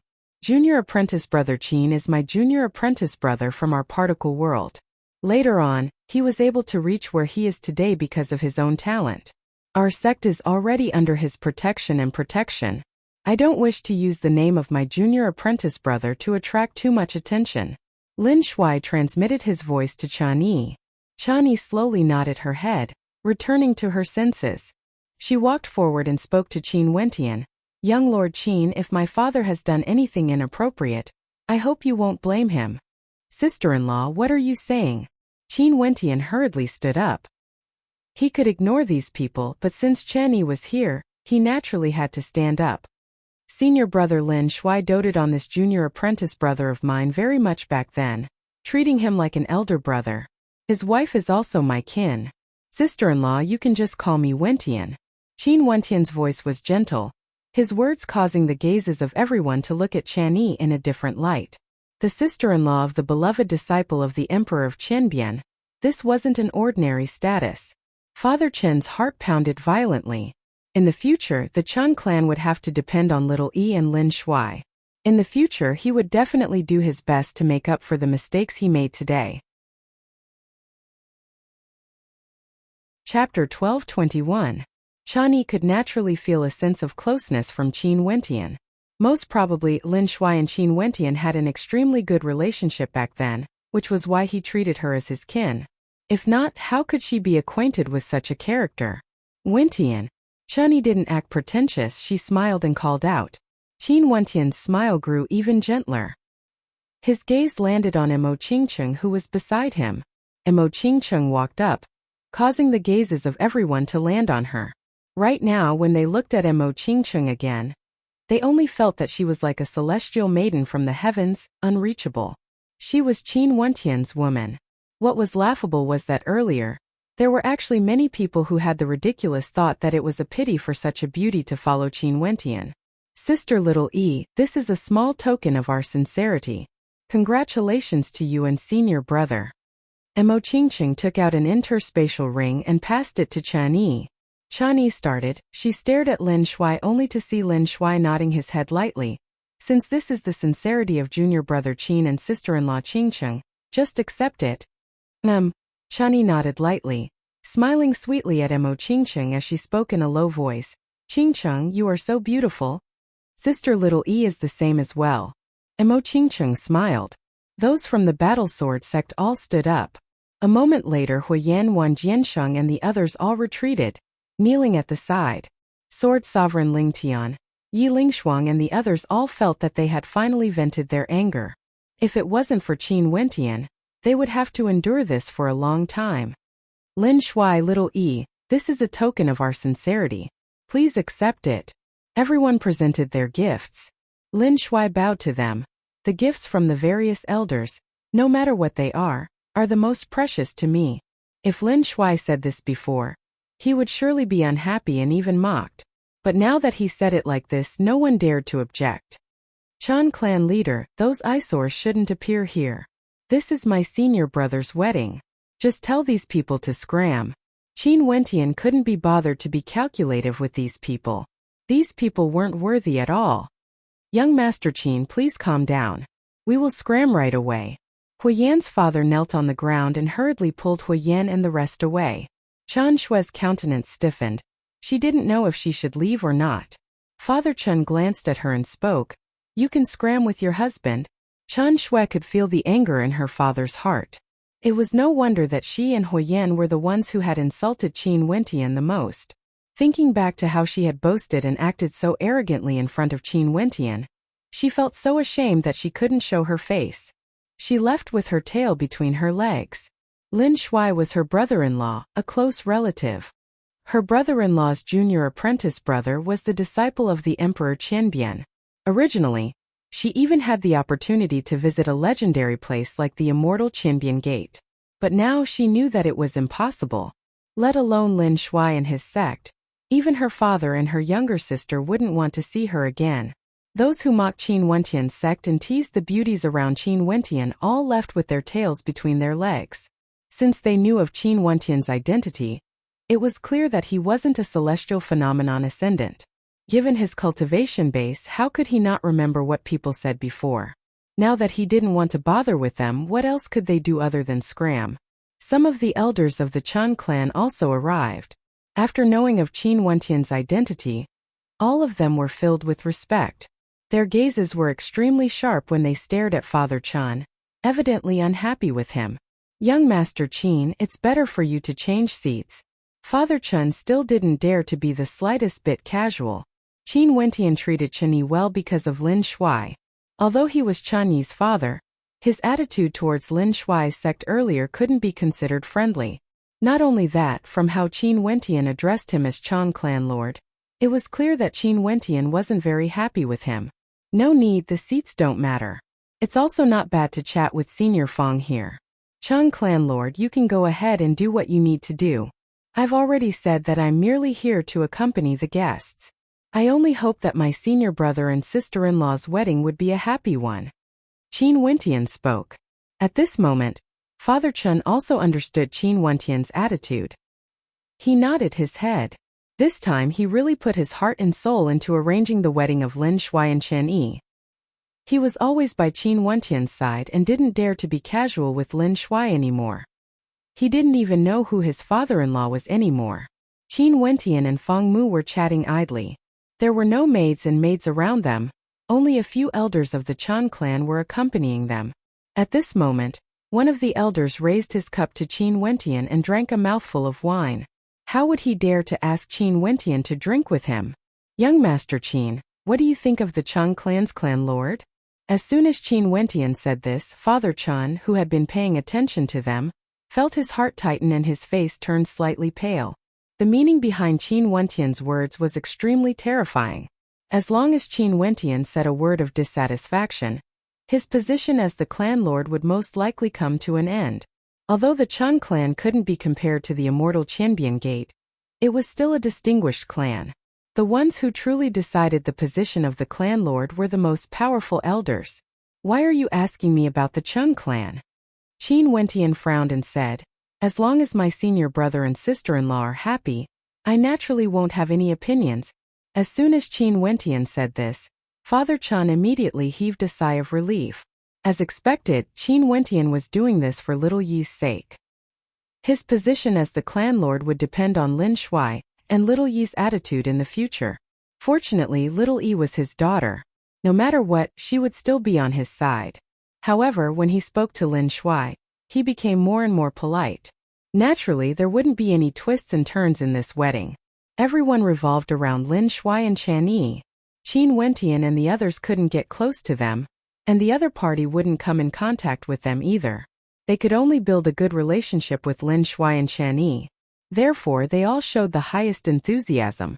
Qin Wentian and the others naturally understood the reason for all this. Given their senior brother's personality, he definitely wouldn't care about such hypocritical enthusiasm. Most probably, after this wedding, he would bring Chan Yi away from the Chan clan. As an Immortal King expert, Feng Mu was an extremely intelligent character. Although he was polite and enthusiastic, he didn't show any signs of flattery, nor did he make any requests. He merely wanted to build a better relationship with Qin Wentian. Feng Mu most probably also understood that it was enough for him to make Qin Wentian have a good impression of him and the Feng clan during their first meeting. If he made any requests, most probably Qin Wentian would ignore him. Lin Shuai and Chan Yi also came to Qin Wentian's side and sat down. Feng Mu smiled at Lin Shuai. "Nephew Lin Shuai, this time around I didn't prepare any gifts. Let me gift you a strand of protective immortal scents." Qin Wentian's eyes flashed. A strand of immortal scents from an immortal king was extremely precious. This Feng Mu knew that it was useless to him, hence, he gifted it to Lin Shuai to do Lin Shuai a favor. This Feng Mu was truly intelligent. Lin Shuai naturally understood Feng Mu's thoughts. He resolutely shook his head. Senior Feng is too polite. How would Junior dare to accept a strand of immortal scents from Senior? Feng Mu naturally wouldn't ask for anything in return for gifting him a strand of immortal scents. But this favor would be placed on Qin Wentian. Lin Shuai naturally couldn't accept it. Feng Mu smiled and didn't reply. However, Qin Wentian spoke. "Since Senior Feng is so kind, Senior brother, there's no need to stand on ceremony." If his senior brother wanted to go out for a walk, with the protection of an immortal king's strand of immortal scents, it was equivalent to having an extra life. But to him, this was merely a small favor. Feng Mu wouldn't ask him to do anything. At most, he would befriend Qin Wentian. Chan Yi glanced at Lin Shuai and Qin Wentian. From an emotional point of view, she naturally hoped that Lin Shuai would accept it. After all, the strand of immortal scents from an immortal king was something that no one in her Chan clan had such an opportunity. All right then. Lin Shuai smiled. There was no need for him to judge his junior brother Qin based on his own attitude. Given the status of Feng Mu and Qin Wentian, they naturally understood that the strand of immortal scents couldn't represent too much. Hence, under the envious gazes of many, Feng Mu left a strand of immortal scents on Lin Shuai. This wedding would eventually come to an end. Qin Wentian and the people of the Battle Sword sect bid their farewells. Lin Shuai and the experts of the Chan clan also sent them off. "Senior brother Lin, sister-in-law, take care." Qin Wentian and the experts of the Battle Sword sect clasped their hands and spoke. Under the gazes of everyone, they soared up into the air. Staring at Qin Wentian's pet transforming into a great rock, the people of the Chan clan were no longer surprised. Lin Shuai and Chan Yi both felt a sense of melancholy. In life, no matter what kind of brothers or good friends they still had to live their own lives. Separation was unavoidable. After this separation, it was unknown when they would meet again. In reality, things were just like what Qin Wentian had guessed. After staying in the Chan clan for several days, Lin Shuai and Chan Yi left to roam the world. Although the people of the Chan clan wanted them to stay, if Lin Shuai wanted to leave, who would dare to stop them? After Qin Wentian returned to the immortal Qinbian Gate, he busied himself with transforming the bodies of his loved ones. He didn't hesitate to go to auctions, using treasures to exchange for some medicinal pills for his loved ones to refine their bodies, as well as using cultivation arts to temper their bodies, all in preparation for breaking through to Immortal Foundation. Time flowed by. Qin Wentian enjoyed this period of peace and quiet. Today, several immortal kings appeared in the Cloud Prefecture city. The immortal Qinbian Gate instantly learned of this and kept a close eye on them. They discovered that these experts were actually heading straight for the immortal Qinbian Gate. Outside the majestic ancient castle of the immortal Qinbian Gate, a group of experts stood there calmly. From the immortal Qianbian Gate, more and more experts appeared, staring at these newcomers. These experts all exuded a sharp aura, like unsheathed swords, not bothering to mask their sharpness. Everyone, why did you all come to the Cloud Prefecture City? An immortal king from the immortal Qianbian Gate asked. We are students from the Supreme Sword School, and are here to pay a visit to the Emperor Qianbian. These people calmly replied. The hearts of the immortal kings trembled. Seems like the commotion caused by the Sacred Academy back then had finally caused the other party to make a move. Immortal kings directly appeared in the Cloud Prefecture City, and came to the immortal Qianbian Gate. The Emperor Monarch is busy with his cultivation. I'm afraid he won't have the time. The immortal Qianbian Gate replied. Don't worry, we are willing to wait in the immortal Qianbian Gate. When the Emperor Monarch is free to meet us, we will pay a visit again. The people from the Supreme Sword School laughed, as though they were long prepared. Chapter 12:22. These people from the Supreme Sword School came in the name of visiting. What could the immortal Qianbian Gate do about it? They could either let these immortal kings stay outside or invite them into the immortal gate as guests. The former would make the immortal Qianbian Gate seem to lack the bearing of an emperor-level force. In that case, please follow me into the immortal gate to rest. However, the rules of the immortal Qianbian Gate still need to be followed, the powerhouse of the immortal Qianbian Gate said. Of course, the people from the Supreme Sword School nodded. Both sides appeared to be extremely polite, without the slightest bit of anger, as if they were old friends. There was no hostility at all. The people from the immortal Qianbian Gate arranged for the immortal kings of the Supreme Sword School to stay in the immortal gate. There were also maids to serve them. However, when the people from the Supreme Sword School wanted to see the Emperor of Qianbian, they never saw him. As an immortal emperor and the master of the immortal Qianbian Gate, it was natural for the Emperor of Qianbian to find a reason to refuse the visit of the immortal kings. Who could say anything? As for why they came, both sides were well aware. Of course, they came for Qin Wentian. The Emperor of Qianbian was too lazy to explain anything to the other party and directly refused to see them, and Qin Wentian left the immortal Qianbian Gate. Evergreen Kingdom, Imperial Palace, Princess Chongping Residence. When Princess Chongping saw Qin Wentian and the others, a gentle smile appeared in her beautiful eyes. Little guy, you have made great progress since the opening of the Tiandao Sacred Academy. Princess Chongping smiled. Princess, you are flattering me. I came to disturb you again today, please forgive me, Princess. Qin Wentian bowed and said. It doesn't matter. Perhaps this imperial palace will be half your home in the future. You can come whenever you want. It's just that you arrived before Qing came back from her sect. Princess Chongping invited Qin Wentian into the residence as she spoke. 50 years ago, the Evergreen Kingdom Palace was surrounded by enemies from all sides. It was only because of the opening of the Tiandao Sacred Academy that there was peace for 50 years. Right now, the royal capital of the Evergreen Immortal Empire is no longer peaceful. You have arrived at the eye of the storm. I'm already involved. It's impossible for me to get out, Qin Wentian said, shaking his head. I'm very curious about what exactly has happened in the Sacred Academy. Perhaps you don't know, but a few days ago my elder brother said that our Evergreen Kingdom might be facing an extremely dangerous situation. In fact, the danger might even surpass the civil war back then. Princess Chongping stared at the floating clouds in the air. She could faintly sense the storm that was brewing beneath the calm skies. The various major powers of the immortal realms were keeping a close watch on their capital cities. Princess Chongping knew that right now, there were many immortal kings in the royal capital. Also, all of them came from different powers. Some things are destined to happen, it's unavoidable. Qin Wentian thought back to the 50 years he spent in the Sacred Academy. Felt like a dream. These 50 years, regardless of whether it was for him or Qing were extremely important. They had experienced a baptism. What needs to be faced has to be faced eventually. No matter who wants to touch my Evergreen Kingdom, they have to be prepared to pay the price. Let's see who dares to disregard the price and act against my Evergreen Kingdom.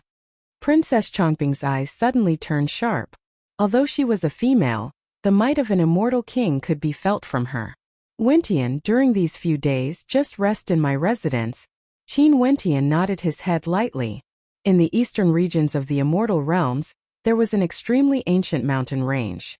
The scenery here was extremely beautiful, with immortal mountains all around. The immortal chi here was extremely dense, and at the peak of each mountain, there were all immortal residences. On an ancient peak in the center, the scenery was extremely beautiful. A group of maidens stood on a stone platform at the edge of the peak, staring at the scenery in the distance. The experts from the various major powers have arrived in the Evergreen Kingdom. Qin Wentian has also received the news and has already arrived at Princess Chongping's residence. A maiden walked over and spoke to Qing. "Thank you, senior sister." Qing replied in a light voice. "You can head there first. If anything happens, we will immediately teleport to the royal palace through the teleportation array." Qing nodded. In an ancient palace of the Namhuang clan, Nanfeng Guhong sat there as someone came to make a report. The teleportation array leading to the Evergreen Kingdom and the immortal Qinbian Gate is already in place. Right now, there are several immortal kings from the Supreme Sword School monitoring the situation at the immortal Qinbian Gate. Qin Wentian has gone to the Evergreen Kingdom, and the various major powers will also choose to descend to the Evergreen Kingdom. That person below reported. So it turned out that before this, there were experts from the Namhuang clan who contacted the Evergreen Kingdom and the immortal Qinbian Gate. Both sides came to a temporary agreement, allowing the Namhuang clan to directly construct a spatial tunnel leading to the Evergreen Kingdom and the immortal Qinbian Gate. Such a spatial tunnel was impossible to be constructed by non-allied powers. One must know that the moment it was constructed, the army of the Namhuang clan could instantly descend to the Evergreen Kingdom and the immortal Qinbian Gate. If they had evil intentions, how terrifying would that be? But at this critical moment, the Evergreen Kingdom and the immortal Qinbian Gate actually agreed without any hesitation. "Got it." Nanfeng Guhong nodded lightly. Her beautiful eyes flashed with an amused smile as she spoke in a low voice. Because of a few little fellows, all the major powers of the immortal realms were mobilized.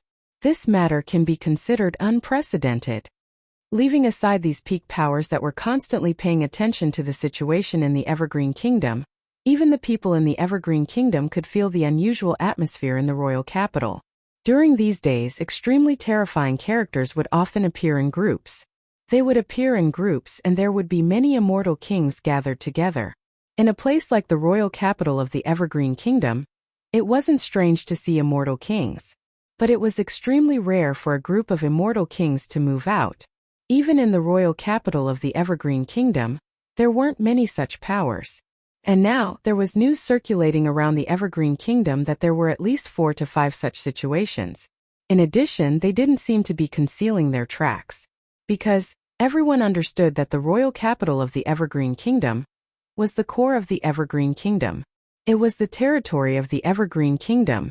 When a large number of experts entered the royal capital, their movements would already be known. There was basically no way to hide it. At this moment, it was unknown how many people in the dark were watching their every move. This undercurrent was surging in the royal capital of the Evergreen Kingdom. Qing had also returned from the mountain gate and gathered with Qin Wentian. On this day, the vast and boundless royal capital of the Evergreen Kingdom was bathed in the warm sunlight. The bright weather put everyone in a good mood. Not far away from the royal palace in the air, a group of experts suddenly flew over. They were currently flying towards the royal palace of the Evergreen Immortal Empire. At this moment, countless people raised their heads and looked at the mighty figures. Was the surging undercurrent finally going to erupt? These experts advanced in the void. In another direction, there was also a mighty group of experts who began to rush towards the royal capital of the Evergreen Kingdom. Not only in one place but in other places. Those forces that were quietly waiting in the royal capital at this moment seemed to have received a military order as they marched in the direction of the royal capital in an orderly manner. Finally, the first batch of experts arrived. A voice rang out within the royal capital of the Evergreen Kingdom. The Tenlon Heaven Kingdom is here to welcome the 2 princesses of the Evergreen Kingdom back to my Tenlon Heaven Kingdom for their wedding. The voice rumbled and spread to every corner of the city. It even continued to spread towards the imperial city. Back then, the Tenlon Heaven Kingdom made use of the agreement they signed with the defeated powers to request the 2 princesses, Qing'er and Azure, to marry into the Tenlon Heaven Kingdom. The Evergreen Kingdom didn't agree, and a battle even broke out in the royal capital. The Tenlon Heaven Kingdom initiated an immortal adjudication. The various peak powers of the eastern regions, Ziti, the Supreme Sword School, the Celestial Palace, and the Taihua Immortal Dynasty all agreed to the adjudication, confirming that the agreement back then was valid. However, how could the Evergreen Kingdom agree? At that time, the Chongqing the Great summoned the Tiandao Sacred Academy, causing the entire immortal realms to tremble. The adjudication was temporarily set aside, and now, it was said that the Immortal Foundation characters who entered the Sacred Academy have already walked out from the Sacred Academy. Also, a soul-stirring battle occurred within the Sacred Academy. These geniuses who walked out from the Sacred Academy, after countless years, how many of them would still be alive? How many of them would be able to reach the peak? Most probably, the number of them could be counted on one's fingers. The immortal realms were extremely cruel. If one wanted to climb to the peak, they either had to stand on a mountain of corpses and become a legend, or become a corpse under the feet of others. This was the fate of geniuses. Within the Evergreen Kingdom, numerous experts soared in the air, staring at the experts from the Tenlon Heaven Kingdom who were outside the royal palace. This isn't the era of ancient emperors. Why would there be an adjudication? Everyone, it's better for you all to return to Skymist. A voice rang out. How could the Evergreen Kingdom possibly hand over the person? The opening of the Sacred Academy indicates that the era of ancient emperors has arrived. Everything indicates that the adjudication is valid. As one of the adjudicators, our Supreme Sword School requests the Evergreen Kingdom to hand over the person. Another voice rang out. We hope that the Chongqing the Great will hand over the person. The Evergreen Kingdom, please abide by the adjudication. From all directions, voices rang out one after another. Each voice represented a major power, causing the entire royal palace to tremble. At this instant, everyone understood that this time around the major powers were going to act for Real. In the teleportation array region of the Evergreen Immortal Empire, beams of terrifying spatial light flashed as a group of experts appeared, stepping out. These experts were actually all females, exuding magnificence that could transcend the generations. GD's followers had arrived. In the Princess Chongping residence, Qin Wentian and Qing Er stood together. Although Qin Wentian's expression was calm, his heart was ice cold. The major powers seemed to have chosen to act against the Evergreen Kingdom. They knew that if Qing Er was here, Qin Wentian would be here as well. Senior apprentice sisters have arrived. Qing Er spoke when she saw the intense light. Qin Wentian nodded. A gust of wind blew as a group of extremely powerful disciples from GD's faction descended. They stared into the distance as one of the female disciples spoke. The Tenlon Heaven Kingdom wants my junior apprentice sister to marry someone of a lower status. Have you ever asked my master if he agreed to this? This matter is an agreement between my Skymist Immortal Empire and the Evergreen Immortal Empire. People of Matriarch G's sect, it's best if you don't interfere. A domineering voice rang out, filled with a sense of urgency. Today in the Evergreen Kingdom, the sky was clear and the wind blew. Chapter 1223. The sky was clear, enveloping the Evergreen Imperial City. However, everyone in the city could feel the approaching hurricane. In the royal palace, many people fell silent when they heard the domineering reply. However, right at this moment, a dazzling light flashed as a figure stepped out. This figure exuded boundless magnificence. He was clad in azure robes, an emperor of the mortal world. Chongqing the Great. Many experts stared at the figure who appeared, only to see the Chongqing the Great walking in the air as he spoke. Immortal adjudication? Forgive me, Evergreen, for my ignorance. May I ask everyone, which ancient emperor gave the order to initiate the adjudication? As the sound of his voice rang out, no one replied. After all, even ordinary immortal emperors didn't have the qualifications to converse with the Chongqing the Great. The era of ancient emperors has already become a thing of the past. The adjudication is jointly initiated by all the major powers in the immortal realms. Evergreen, you broke the contract and violated the rules of the immortal realms. In the air, an incomparably terrifying figure appeared. This person seemed to have come from beyond the heavens. He was sitting on an incomparably fearsome elephant that resembled a divine elephant. Sky Mist Immortal Emperor. The evergreen immortal emperor inclined his head and stared at the person who came. He smiled. To think that the matters of a junior would actually attract the Sky Mist Immortal Emperor to my evergreen immortal empire. I wonder if I should feel honored? The adjudication is a major event in the immortal realms. Evergreen, since you didn't abide by it, we naturally have to make a trip here personally. Evergreen, you better not make a mistake. The Sky Mist Immortal Emperor calmly spoke. His appearance caused everyone to understand that the severity of this matter was far greater than what they had imagined. Nobody knew what these supreme characters were thinking in their hearts. Maybe they really wanted to use this chance to consign the Evergreen Immortal Empire to eternal damnation. If the Evergreen Kingdom was destroyed, the vast territories and resources would all be plundered by the Tenlon Heaven Kingdom and the other neighboring countries. Their cultivation resources, as well as their powerful innate techniques and cultivation arts, would all be seized. The countless geniuses born in the Evergreen Kingdom would also be absorbed by them. When these powers truly had the confidence to destroy the Evergreen Kingdom, no one would doubt their ruthlessness and wouldn't hesitate to act. This was the cruelty of the immortal realms. This opportunity undoubtedly gave the various forces several opportunities to join forces and deal with the Evergreen Kingdom. How many people have come? There's no need to hide, just come out. The Chongqing the Great raised his head and stared at the boundless sky. As the sound of his voice faded, numerous supreme figures appeared. Each of them was releasing an extremely terrifying aura, tyrannical to the extreme. Supreme Sword Emperor. The Chongqing the Great looked at one of them. Beneath his feet were immortal swords. Wherever he was, that was the world of swords. Master of the Celestial Palace. The Chongqing the Great then looked at another person. This person was wearing a black robe, and his entire body was pitch black. However, his face was extremely young, and he looked to be in his 20s or 30s. He was extremely devilish. Immortal Emperor Taihua. He then glanced at another person. This person was clad in ancient emperor robes and exuded boundless might, unexcelled in the world, causing people in the world to not dare to look up to him. The appearance of these experts caused the Evergreen Kingdom Palace to feel suffocated. Although they had already greatly overestimated this matter, they didn't expect that Qing Er's wedding would cause such a violent storm.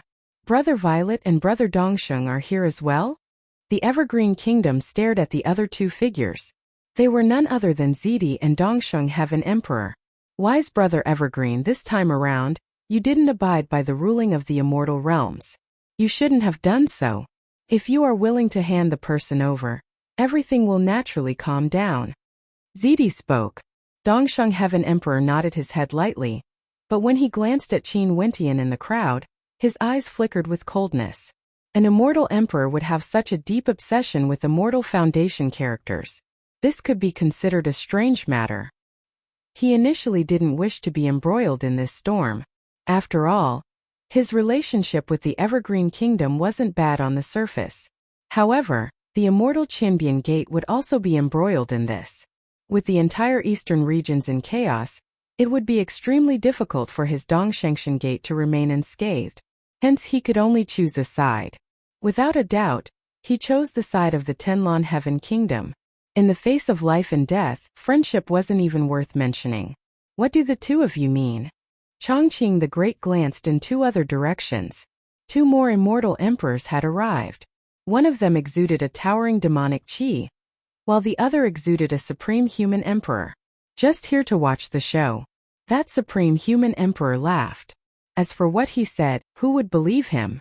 These two were none other than the powerful existences of the 9 Emperors' immortal state and the White Tiger people. Their participation was also the catalyst for today's events. A grudge between juniors in the Sacred Academy. 2 immortal emperors actually want to settle it with juniors in the outside world? What a joke. Chongqing the Great stared at the 2 immortal emperors as he spoke. How could he not know where they came from?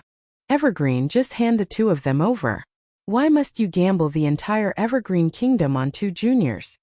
The Violet Emperor seemed to be persuading them with kind words. The 2 people he was talking about, everyone naturally knew who they were. The daughter of Chongqing the Great, Qing Er, as well as Qin Wentian of the immortal Qinbian Gate. The two of them were currently standing together, inclining their heads as they stared at the immortal emperors of the various powers. The reason you want me to hand over my daughter is because of the contract. In that case, what's the reason for you to hand over Qin Wentian? Is it because many of your juniors were killed in the Sacred Academy? Chongqing the Great calmly spoke.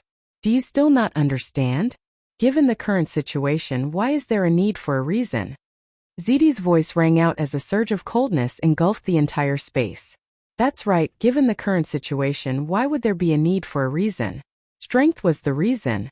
A powerful light radiated from the imperial palace of the Evergreen Kingdom. Terrifying spatial fluctuations shot up into the clouds. The gazes of everyone turned over only to see several powerful figures walking over. We pay our respects to Master. GD's followers all bowed to a female. This female's robes weren't extravagant, yet she exuded a sense of nobility. Her robes seemed to be formed from spatial energy, and her entire body exuded a terrifying light. Her gaze was extremely imposing, and when her gaze swept past the experts in the air, it was like a sharp blade slicing through the void. I truly want to see who wants to bring my disciple away today. This female was none other than GD. Master. Qing'er's silhouette flashed as she appeared before GD and bowed. Her eyes were filled with gratitude. Her matter actually caused her master to personally come here. Even the beasts of the White Tiger people dare to come here? It serves you right that those beasts of the White Tiger people were roasted alive. I didn't settle the debt with you guys, but you actually dared to come here to seek revenge from a junior? GD turned her gaze to the White Tiger Immortal Emperor, before turning to the immortal emperors of the 9 Emperors Immortal State. The 9 Emperors Immortal State is a peak power of the central regions, and has existed for countless years. Isn't it shameful for you to come here to interrogate a junior? GD's words weren't polite at all. The moment she appeared, she directly questioned the 2 immortal emperors. The baleful aura from the White Tiger Immortal Emperor soared upwards, terrifying to the extreme. This woman actually dared to humiliate him, the White Tiger people. Emperor Lord. Qin Wentian bowed to another group of experts. This person was none other than the Emperor Lord of Qinbian. Does GD and the immortal Qinbian Gate want to be implicated as well? The Sky Mist Immortal Emperor questioned. You aren't qualified to speak to me. GD glanced at the Sky Mist Immortal Emperor impolitely, her words causing the expression of the Sky Mist Immortal Emperor to change. In truth, he, the Sky Mist Immortal Emperor, could only be considered a junior in front of GD. Also, in terms of cultivation base, there was still a great disparity between him and GD. GD was the same as Zidi, a peak stage Immortal Emperor. In addition, GD was even more ancient compared to Zidi. She had nurtured countless powerful disciples, and there were even a few Immortal Emperor-ranked disciples among them. She was truly terrifying. Although she didn't have any thoughts of ruling the endless territories, there was no need to doubt GD's influence in the eastern regions. GD, the outcome of the adjudication isn't something you can change with your strength alone. Zidi stood there arrogantly, staring at GD as he spoke. Don't forget that this place belongs to me, the Evergreen Kingdom Palace. The Chongqing the Great spoke.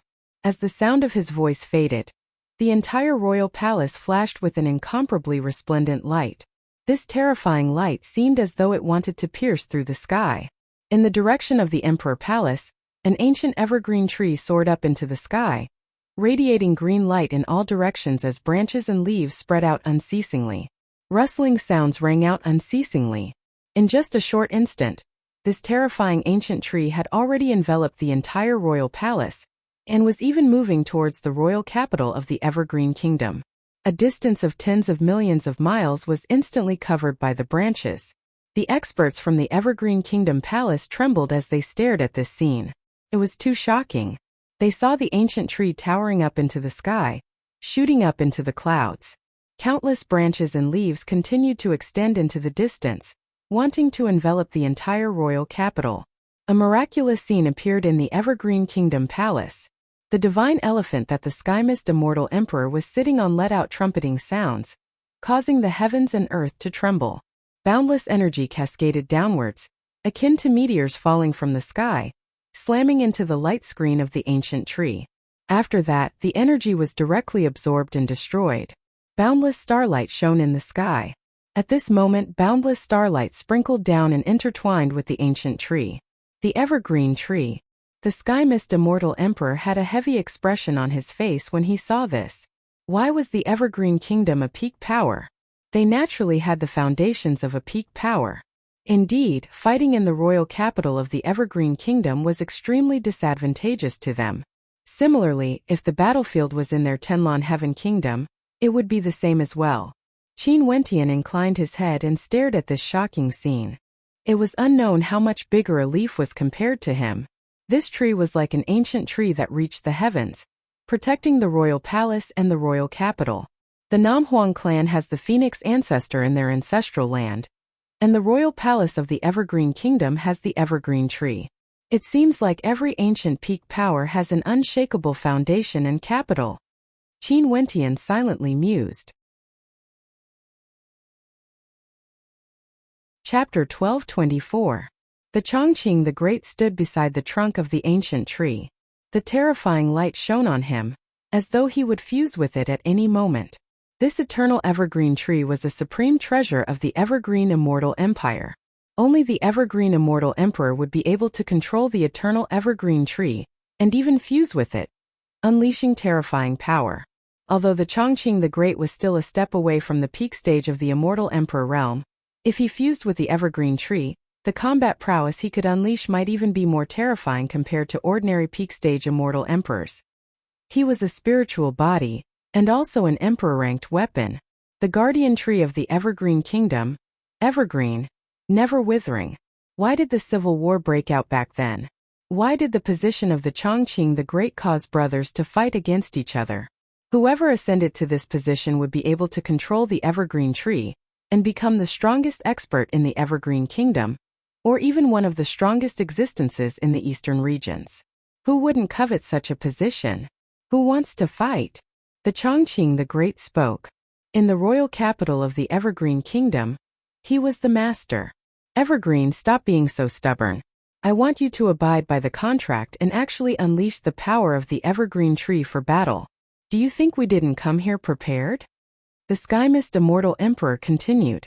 Although the eternal evergreen tree gave him a fearsome pressure, how could they not have made sufficient preparations before coming here as a group? This was a wasted trip. Paragon Sword Emperor, your sword is set to be invincible.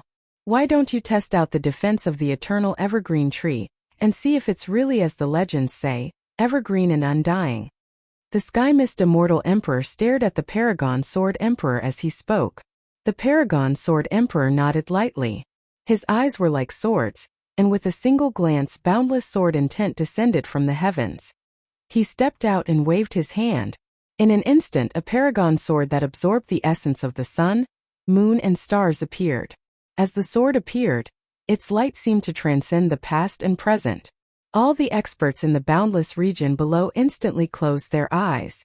This sword was named Paragon Sword. Paragon Sword, ordinary people could only look up to it. This was the sword of a king. Boundless astral light cascaded down from the sky, landing on the Paragon Sword Emperor and the Paragon Sword.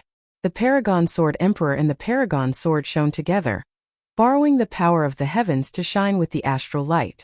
The eternal evergreen tree continued to expand, enveloping the entire imperial palace beneath it. In a battle between emperors, if both sides didn't control their attacks, they might be able to destroy the heavens and earth. A single battle could raise an entire city to flat ground. This place was the royal capital of the Evergreen Immortal Empire. As the ruler of the empire, the Evergreen Immortal Emperor naturally had to protect the people here. Qin Wentian, Qing'er and the others in the royal palace were like the countless experts in the royal capital. All of them were protected under the radiance of the eternal evergreen tree. For those who stood above the tree, only immortal emperors had the qualifications to participate in this battle. Cultivating, the higher one's cultivation base is, the more they would be able to borrow boundless might to unleash destructive might. Qin Wentian stared at the sky. On his journey here, there was no doubt that this point was proven. At the start, when one's cultivation base increased, the change in destructive might wouldn't be too great. But when one became a peak-level expert, the increase in their cultivation base would be extremely terrifying. Back then, the Chongqing the Great once reminded himself that the reason why he was still alive was because Zidi and Dongsheng Heaven Emperor couldn't let go of their pride. If not, he would already be dead. With regards to this point, Qin Wentian didn't doubt it at all. It was too easy for an immortal emperor to kill an immortal foundation expert. Naturally, if Eastern Sage wanted him dead, Emperor Qianbian could also cause the Dongshengshan Gate to suffer a calamity. This was the true reason why both sides were restricted. As for Zidi, Zidaoyang was killed by Mo Xia while Ziyunwu was killed by Di Tian. Nobody knew that it was him. Hence, the killing intent towards him wasn't strong enough. One day, if Eastern Sage and Zidi discovered the threat he posed, they would definitely kill him without hesitation. Upon thinking of this, Qin Wentian's thirst for power grew even more intense. Up in the air, the Paragon Sword Emperor formed hand seals as boundless starlight cascaded down on his body. Numerous sharp swords that resembled stars descended from the heavens. Each and every one of these sharp swords shone with a starlight that could pierce through the heavens. With a single glance, one could feel how terrifying these swords were. And at this instant, the entire sky was filled with these swords. They were like constellations as they slowly descended from the heavens. Kill! The Paragon Sword Emperor waved his hand. The Paragon Sword was like the lord of all swords. The countless swords that could kill everything in the world suddenly sped up and descended from the sky like a meteor. In an instant they smashed down. This scene was like a scene of destruction. The immortal emperors all had halos revolving around them. However, they didn't have any intense reactions. After all, the target of the Paragon Sword Emperor wasn't them. It was the eternal evergreen tree. Swish, the ancient tree moved, growing even faster than the swords. Countless branches extended outwards, instantly enveloping the Paragon Sword Emperor within. Incomparably complicated runes of light erupted forth from the countless branches.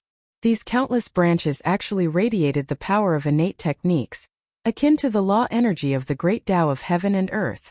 A scene of boundless destruction appeared in the air. The branches and the swords clashed against each other. Under the might of the Paragon Sword Emperor, even the heavens and earth seemed to be on the verge of shattering. The branches sliced through the air, exuding a destructive light that caused the entire space to shatter. Go! The Paragon Sword Emperor's expression didn't change. With a wave of his hand, the Paragon Sword appeared in the air, causing the heavens and earth to tremble unceasingly. In the starry sky, boundless light cascaded downwards. In an instant, a rain of swords appeared, even more rapid and sharper than a meteor shower. Under such a rain of swords, an entire city was instantly razed to the ground. Bzzz. The sky seemed to be filled with a raging tempest. The speed of the swords was simply too fast, so fast that only after the swords sliced through the air did the sounds of swords echo out. The eternal evergreen tree shone with a resplendent light. Countless branches and leaves covered the sky as a river of stars manifested in the air. The boundless sword might rain down. All of them were absorbed into the river of stars. After that, the entire area started to be destroyed. Occasionally, there would be sharp swords that pierced through the river of swords, continuing their way towards the ancient tree. However, they were all destroyed by the branches. Stepping out, the Paragon Sword Emperor's silhouette appeared in the air above the river of stars. Countless ancient sword characters floated around him, imprinting themselves onto the Paragon Sword. The sword whistled, causing the heavens and earth to shatter. The Paragon Sword Emperor slashed down, aiming for the river of stars. A thunderous sound rang out. It was as though the sky had crumbled apart. The Paragon Sword Emperor continued to slash down, wanting to destroy the eternal evergreen tree. The body of the Chongqing the Great seemed to have fused into the ancient tree. His body erupted with an incomparably resplendent light, as the gigantic eternal evergreen tree radiated a refreshing green color. For a time, the entire sky and earth transformed into the color of life. This kind of green color covered the entire sky. Boom! The Paragon Sword pierced into the main trunk of the eternal evergreen tree, slicing through everything, wanting to shatter it. Millions upon millions of swords rained down, destroying everything under the might of this sword. The green light illuminated the entire city as the land of destruction instantly regenerated. A terrifying destructive force obstructed the advance of the Paragon Sword Emperor. The entire tree was filled with the light of destruction and rebirth. The gazes of the crowd stared at the center of the tree. The Paragon Sword Emperor had his eyes closed as a supreme sword might gushed forth from him. However, that tree was simply too powerful. It was basically an undying trunk that could be reborn from destruction. Boundless energy gushed forth, wanting to trap the Paragon Sword Emperor within. Eternal evergreen, never to wither. When everyone thought of this sentence, their hearts trembled. If they couldn't find the weakness of the eternal evergreen tree, even a supreme weapon like the Paragon Sword Emperor wouldn't be able to destroy it. This was an undying ancient tree, an evergreen tree. Countless vines grew and multiplied endlessly, locking the Paragon Sword Emperor within. Sword intent that could pierce through the heavens erupted forth. Yet it was unable to destroy the eternal evergreen tree. The Paragon Sword Emperor furrowed his brows.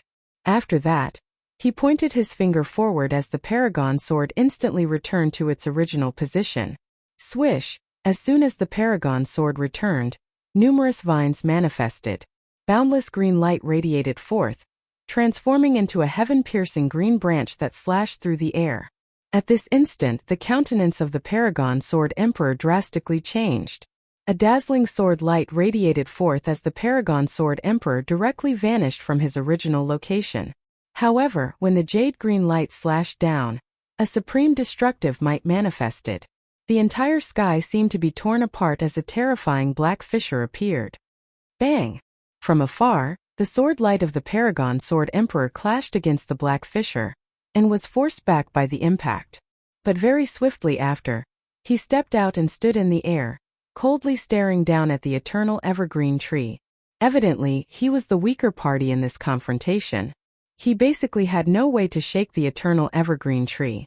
A towering might suddenly gushed forth from the sky mist immortal emperor. The divine elephant he was sitting on turned golden as numerous constellations in the sky seemed to be summoned. From the body of the divine elephant, a terrifying aura gushed forth.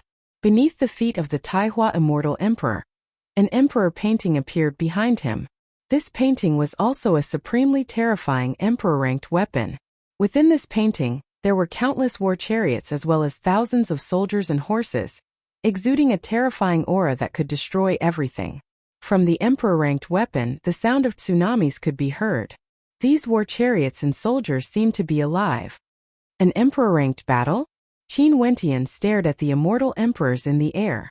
Such a situation was also something he didn't expect. In the royal palace of the Evergreen Kingdom, another bright light flashed. Nanfeng Guhong and the other experts from the Namhuang clan arrived. 3 immortal emperors directly passed through the light screen of the eternal evergreen tree. The Chongqing the Great naturally wouldn't allow the light screen to obstruct them. The Namhuang clan also wants to participate in the adjudication battle? The Sky Mist Immortal Emperor furrowed his brows. In the Sacred Academy, Qin Wentian, the Namhuang clan and the daughter of the Chongqing the Great are allies. If the White Tiger people and the 9 Emperors Immortal State want to settle the grudges in the Sacred Academy, please leave now. Nanfeng Guhong spoke with cold arrogance. What arrogant words! The baleful aura of the White Tiger Demon Emperor was terrifying. My Namhuang clan has already opened a spatial passageway to the royal palace. Even if we want to keep you here, it shouldn't be too difficult. Do you want to try? Nanfeng Guhong turned her gaze over, staring at the White Tiger Demon Emperor. Chapter 1225. Nanfeng Guhong's words caused the expressions of the experts in the air to change. The Namhuang clan was one of the 3 ancient clans of the southern regions. They had existed for countless years and had extremely deep foundations. If the Namhuang clan fully supported the Evergreen Kingdom and opened up a spatial tunnel, there was no doubt that this battle would be extremely disadvantageous to them. In fact, just like what Nanfeng Guhong said, it wasn't impossible to make the White Tiger Demon Emperor stay here. I truly want to see how you guys can make me stay here. The White Tiger Demon Emperor let out a low roar as he transformed into an incomparably gigantic white tiger. At this instant, the entire space was filled with towering baleful might. Seems like there's no way to settle things peacefully today. The Sky Mist Immortal Emperor coldly spoke. In truth, the current situation was something the Sky Mist Immortal Emperor didn't expect. The White Tiger people and the 9 Emperors Immortal State didn't seek revenge because of the strength of the Namhuang clan. Instead, they came to the Evergreen Kingdom and formed an alliance with them, preparing to conquer the Evergreen Kingdom in one fell swoop. That's right, conquer. Before this, they didn't have such a crazy idea. This was also a coincidence. They saw their alliance growing stronger and stronger, hence they had this idea. In their estimation, Eastern Sage could deal with the Emperor Qianbian, Zidi could deal with GD, the Sky Mist Immortal Emperor, and the Paragon Sword Emperor could join forces to restrict the Chongqing the Great, who was borrowing the power of the Evergreen Tree. If they couldn't, they could add in the Taihua Immortal Emperor. Other than this, they still had the Celestial Palace Lord, the White Tiger Demon Emperor, and the Immortal Emperors of the 9 Emperors Immortal State. These people, in addition to the other Immortal Emperors, were more than enough to sweep through the Evergreen Kingdom. If they were willing to pay a price, they might even be able to kill the Chongqing the Great. Once they succeeded, the benefits would be immense. The Supreme Treasure, the Eternal Evergreen Tree, the other monarch weapons, the treasuries of the Evergreen Kingdom contained all the innate techniques and treasures of the Evergreen Kingdom, and the terrifying resources and treasures of the kingdom. They would be able to swallow up this boundlessly vast immortal kingdom. As for the fused Qin Wentian and Qing they were actually secondary. It was just that they were the reason the Immortal Emperor Alliance was formed. When the real war broke out, they didn't seem that important. No matter who took them down, their fates were obvious. If not, with just 2 juniors at the Immortal Foundation realm, how could an emperor-ranked battle of this level be triggered? On the other hand, it didn't matter even if they didn't take it down. The Evergreen Kingdom didn't have the capital to retaliate. At most, they would become enemies with each other.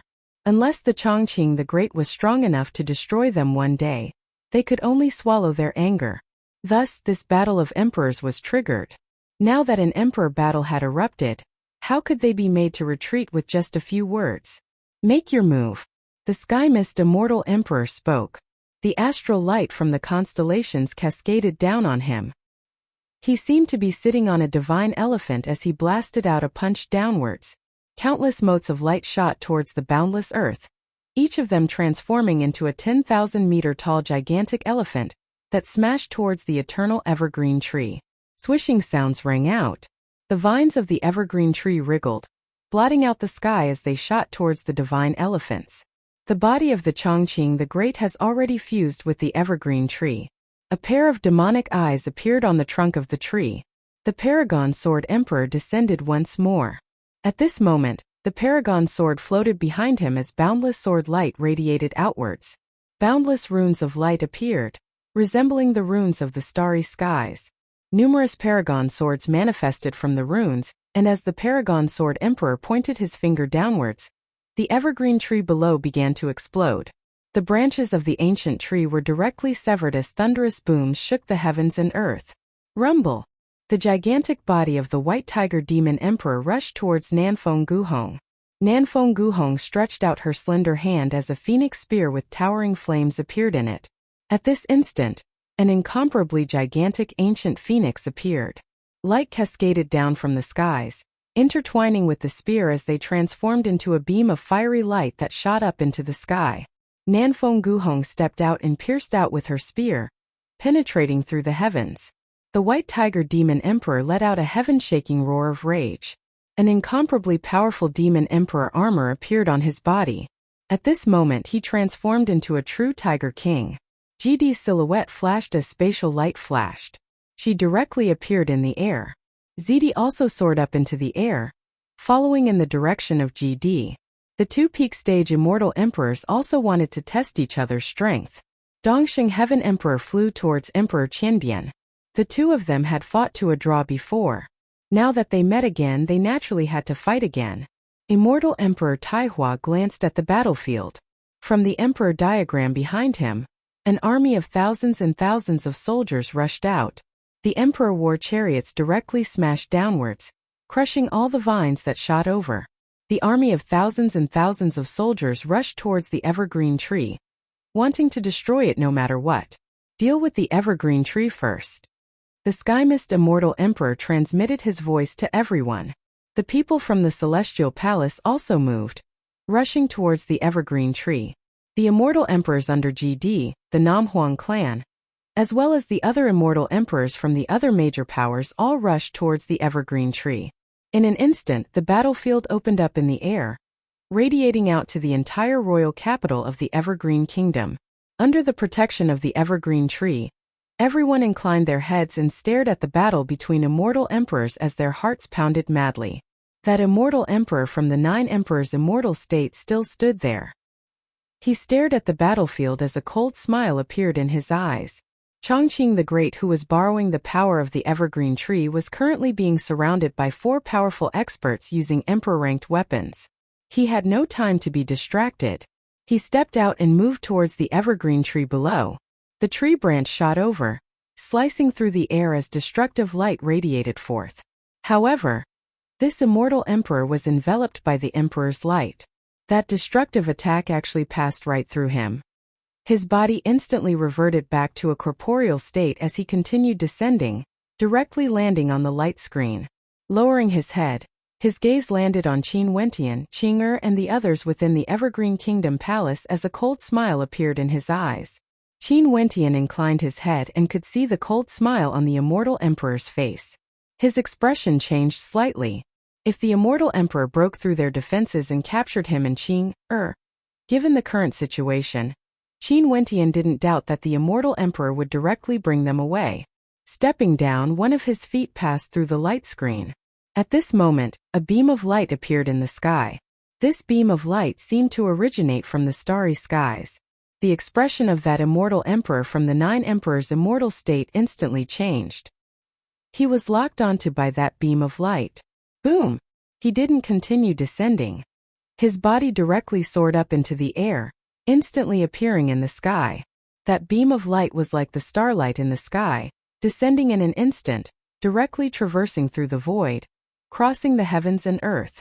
The immortal emperor from the 9 emperors' immortal state once again emitted a light of nothingness. His body seemed to be in nothingness. That beam of light descended and pierced into his body of nothingness, directly exploding. The entire sky and earth seemed to have exploded. Only then did the people below see clearly. This beam of light was actually an arrow missing, a cosmic arrow missing. The immortal emperor of the Ashi Sengoku Kingdom? A thought appeared in the mind of the immortal emperor of the 9 emperors' immortal state. The terrifying destructive power dissipated, only to see him groaning in pain as blood seeped out from the corner of his mouth, causing the hearts of everyone to tremble. A single arrow actually injured an immortal emperor. What a terrifying arrow! Who is it?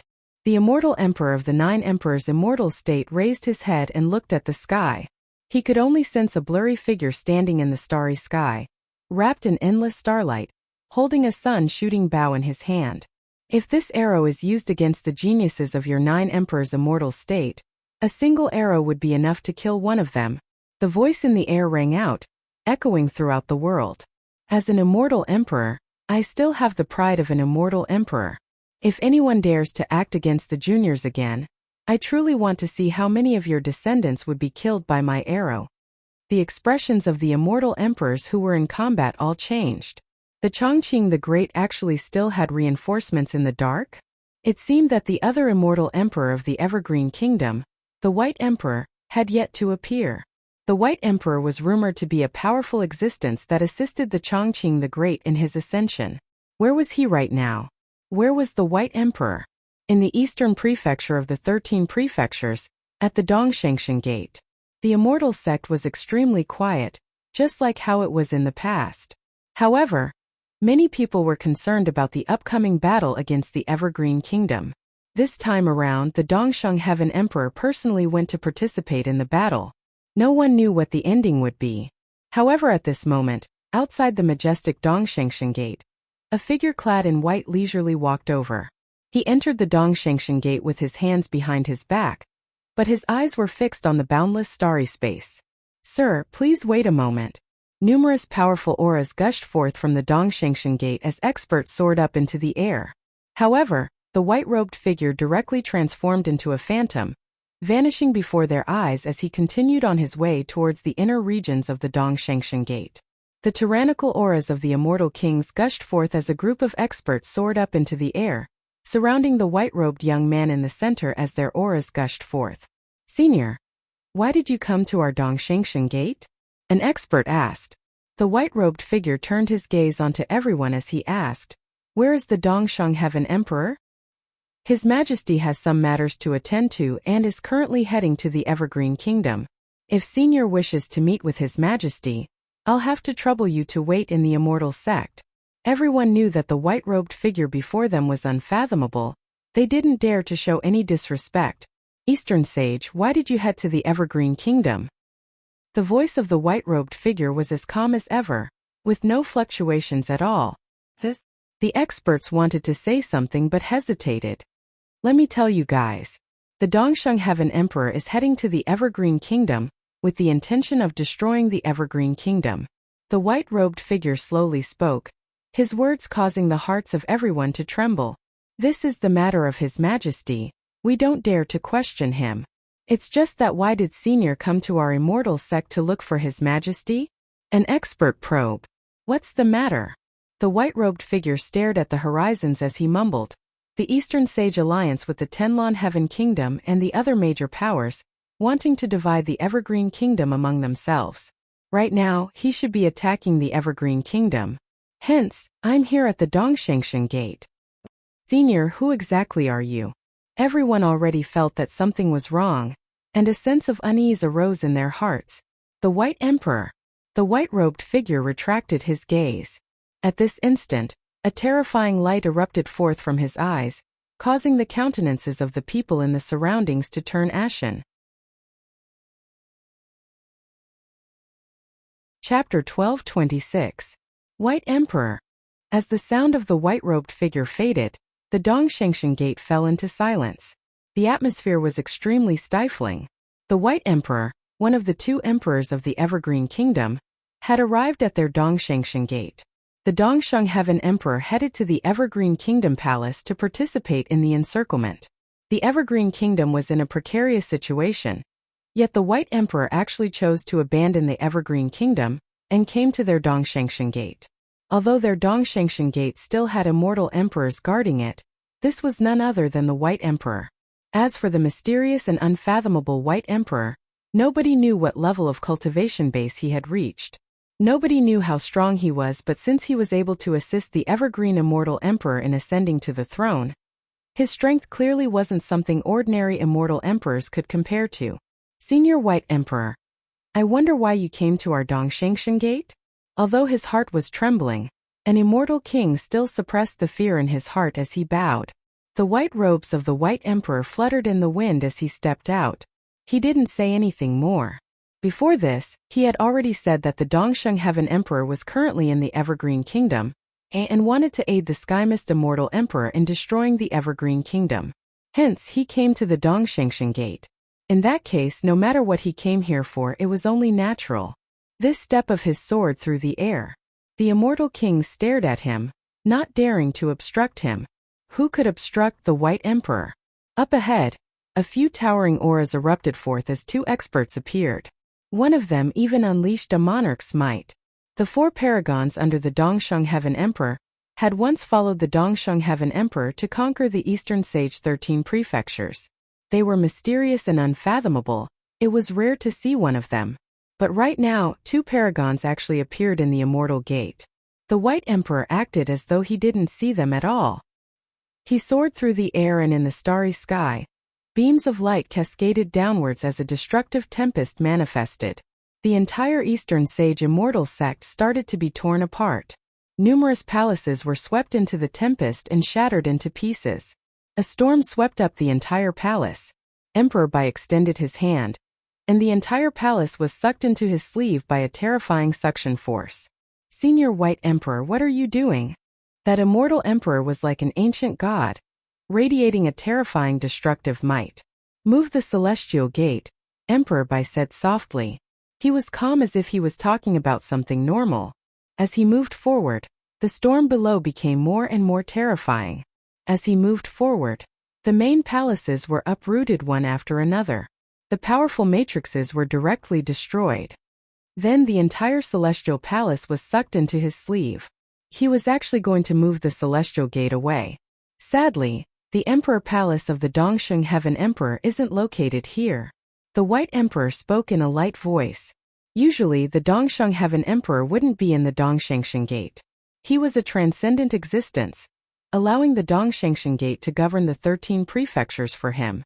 But even so, within the Dongshengshen Gate that governed the 13 prefectures, it was unknown how many cultivation resources the Dongsheng Heaven Emperor had.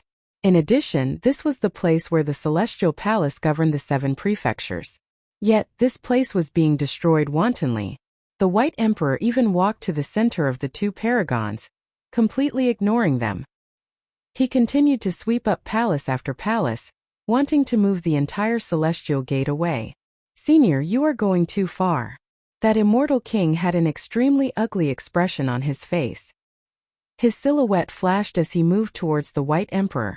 The white robes of the White Emperor fluttered in the wind. With a wave of his left sleeve, that immortal king froze in his original location. His entire body was enveloped by a terrifying light as his body trembled violently, as though he had just experienced the most terrifying thing in the world. "No!" A loud roar rang out. His body actually disintegrated bit by bit along with the light screen, and then disappeared without a trace. A supreme being, an extremely powerful immortal king existence, was turned into dust just like that with a wave of his hand. The immortal emperor at the side turned pale. He stared at the vanishing figure as a look of sorrow and anger appeared on his face. His blood-red eyes of destruction stared at the White Emperor, wanting nothing more than to kill the White Emperor on the spot. However, he also understood that with the power of Emperor Bai's wave, he was not Emperor Bai's opponent at all. The difference in power between the two was huge. But Emperor Bai did not seem to see him at all. He walked past him and continued walking. The storm continued. In the land of the eastern state, countless figures looked in the direction of the Dongshengshen Gate. Looking at the storm, their hearts were in turmoil. This storm descended from the starry space, sweeping forward until the entire Dongshengshen Gate was engulfed within it. This scene could be said to be the scene of doomsday. The Dongshengshen Gate was raised to flat ground. "Immediately inform Eastern Sage. Tell him to retreat from the battlefield immediately." The White Emperor spoke in a light voice. His tone was devoid of emotions. No one knew if he was happy or angry. That immortal emperor didn't dare to defy these calm words. Nobody knew what terrifying consequences there would be if they ignored this calm voice. Although the White Emperor had arrived, other than that immortal king earlier, he didn't kill anyone else. Clearly, he didn't come here to kill anyone. He also disdained to kill the people of the Dongshengshen Gate. He was the White Emperor and naturally had his own pride. He came here for 2 reasons. Firstly, to tell the Dongshengshen Gate that before they act, they should at least consider all the possible consequences. Secondly, it was to warn the major powers of the eastern regions. On the battlefield of the Evergreen Kingdom, the expression of the Dongsheng Heaven Emperor suddenly changed, becoming extremely unsightly to behold. "Brother Evergreen, what do you mean by this?" The Dongsheng Heaven Emperor stared at the trunk of the evergreen tree below. "I'm not worthy," a cold voice replied. "The White Emperor came to my Dongshengshen Gate. Isn't this a little despicable?" The Dongsheng Heaven Emperor coldly spoke, his words causing a strange expression to appear on the faces of everyone. No wonder the White Emperor didn't appear. He actually went to the Dongshengshen Gate. "You don't feel that you are despicable, but you actually think that the White Emperor is despicable? Eastern Sage, today you have truly made me look at you in a new light." The Chongqing the Great spoke. "Scram, you are still not qualified to participate in this battle." The expression of the Dongsheng Heaven Emperor turned ashen. The Chongqing the Great wanted him to scram from this battlefield, saying that he wasn't qualified to participate in this battle. During these years, the Dongsheng Heaven Emperor was extremely unhappy. The immortal Qinbian Gate occupied 6 of his prefectures, causing him to lose all face. This time around, the White Emperor directly slaughtered his way into the Dongshengshen Gate, causing him to be humiliated once again. The arrow in the starry space as well as the words of the Eastern Sage Immortal Emperor caused the battlefield to temporarily calm down. "Sir, as an immortal emperor, why must you hide your head but show your tail, using sneak attacks?" The immortal emperor of the 9 emperors immortal state inclined his head and stared at the sky. He was actually injured by a single arrow. From what he knew, only immortal emperors from the Ashi Sengoku Kingdom would be able to do such a thing. In the air, a figure radiating a resplendent light descended, shining as brightly as the constellations. At the instant they saw this figure, the expressions of Zidi and the Dongsheng Heaven Emperor froze. They had met this person before. Not only for them, Nanfeng Guhong and even Qin Wentian had met this person before. God Hand Mountain Manor, Emperor Yu. Qin Wentian's eyes flashed with a smile. He didn't expect that Emperor Yu would actually be paying attention to his movements. Clearly, it wasn't a coincidence that Emperor Yu appeared here today. Emperor Yu must have been paying attention to him. What are you doing here instead of staying at the God Hand Mountain Manor? Zidi stared coldly at Emperor Yu. The God Hand Mountain Manor has already disbanded. Today, I naturally came here to see if the successor of ancient Emperor Yi is doing well. Who would have thought that I would actually see an immortal emperor acting against an immortal Foundation character? Emperor Yu calmly spoke. The immortal emperor of the 9 emperors' immortal state stared at Emperor Yu. This immortal emperor who didn't seem to be famous in the immortal realms was actually so powerful. At the very least, the power contained within that arrow caused him to feel an intense threat. Ancient Emperor Yi, Ancient Emperor Yi. Who are you to Ancient Emperor Yi? A follower of Ancient Emperor Yi. Emperor Yu laughed, causing the hearts of everyone to tremble. A follower of an ancient emperor? He came here because of Qin Wentian. Zidi, the Dongsheng Heaven Emperor, Nanfeng Guhong and the others who had experienced the incident at the God Hand Mountain Manor back then were naturally clearer about this matter. What do you intend to do? The immortal emperor of the 9 emperors' immortal state asked. Naturally, I'm inviting everyone to leave. Emperor Yu replied. The expressions of the immortal emperors were unkind. At the very beginning they had an absolute advantage. But now the situation was reversed bit by bit. Right now the Dongsheng Heaven Emperor was forced to retreat from the battlefield and Emperor Yu actually came here to participate. In addition, the immortal Qianbian Gate, the Namhuang clan and Emperor Yu might have appeared because of Qin Wentian. They seem to have greatly underestimated the strength of this immortal Foundation Junior. If the armies of my 9 emperors' immortal state arrive, the Evergreen Kingdom would surely be destroyed. The immortal emperor of the 9 emperors' immortal state spoke with arrogance, filled with confidence. As a peak power in the central regions, the strength of the 9 emperors' immortal state was much stronger compared to the major powers in the eastern regions.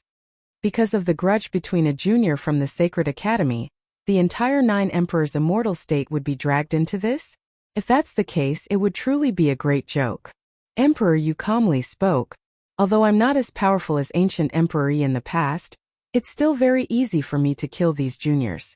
I believe the Chongqing the Great and the others would be the same as well. In that case, I would like to ask for guidance. How should we resolve this? The immortal emperor of the 9 emperors' immortal state felt some reluctance in his heart. The major powers of the eastern regions came together to initiate an emperor-ranked battle. If they were defeated, it would simply be a humiliation. I'm a follower of ancient Emperor Yi, and your eastern regions used the rules of the ancient emperor era to initiate the adjudication battle. In addition, a battle between juniors would ultimately have to be resolved by the juniors. Chongqing the Great, I suggest to initiate an adjudication battle with immortal Foundation characters participating, deciding life and death. Emperor Yu solemnly spoke. Adjudication battle deciding life and death, huh? The Chongqing the Great walked out from the eternal evergreen tree, staring at the immortal emperors in the air. Right now, the Sky Mist Immortal Emperor and the others all had expressions of reluctance on their faces. They understood that the purpose of the emperor-ranked battle today was all for naught. They wouldn't be able to take down the Evergreen Kingdom. From a certain perspective, not being able to take down the Evergreen Kingdom was already considered a defeat for them. Even if they won the adjudication battle, they would only be able to win the 2 princesses. This wasn't their true purpose. If the Evergreen Kingdom is defeated and the Chongqing the Great still refuses to comply with the adjudication rules, what should we do then? The Sky Mist Immortal Emperor asked. Emperor Yu turned his gaze to the Chongqing the Great. This matter was truly difficult to resolve. If he initiated the adjudication battle, it meant that he would have to comply with the adjudication rules. If he lost, he would have to hand over the 2 princesses. Chapter 1227. The Chongqing the Great had a heavy expression on his face. By initiating the adjudication battle, it meant that he acknowledged the adjudication of the immortal realms. He was naturally unwilling to do so. However, the battles in the immortal realms were extremely cruel. The Tenlon Heaven Kingdom had a contract with the Evergreen Kingdom, and there was also the descendant of the traitor who married into the Tenlon Heaven Kingdom back then, causing the major powers of the eastern regions to form an alliance to deal with the Evergreen Kingdom. They wanted to take advantage of their internal strife to cause the Evergreen Kingdom to collapse. The Evergreen Kingdom had experienced chaos for less than 100 years, but the revival of a major power required tens of thousands of years. The major powers of the eastern regions didn't want to miss out on this opportunity.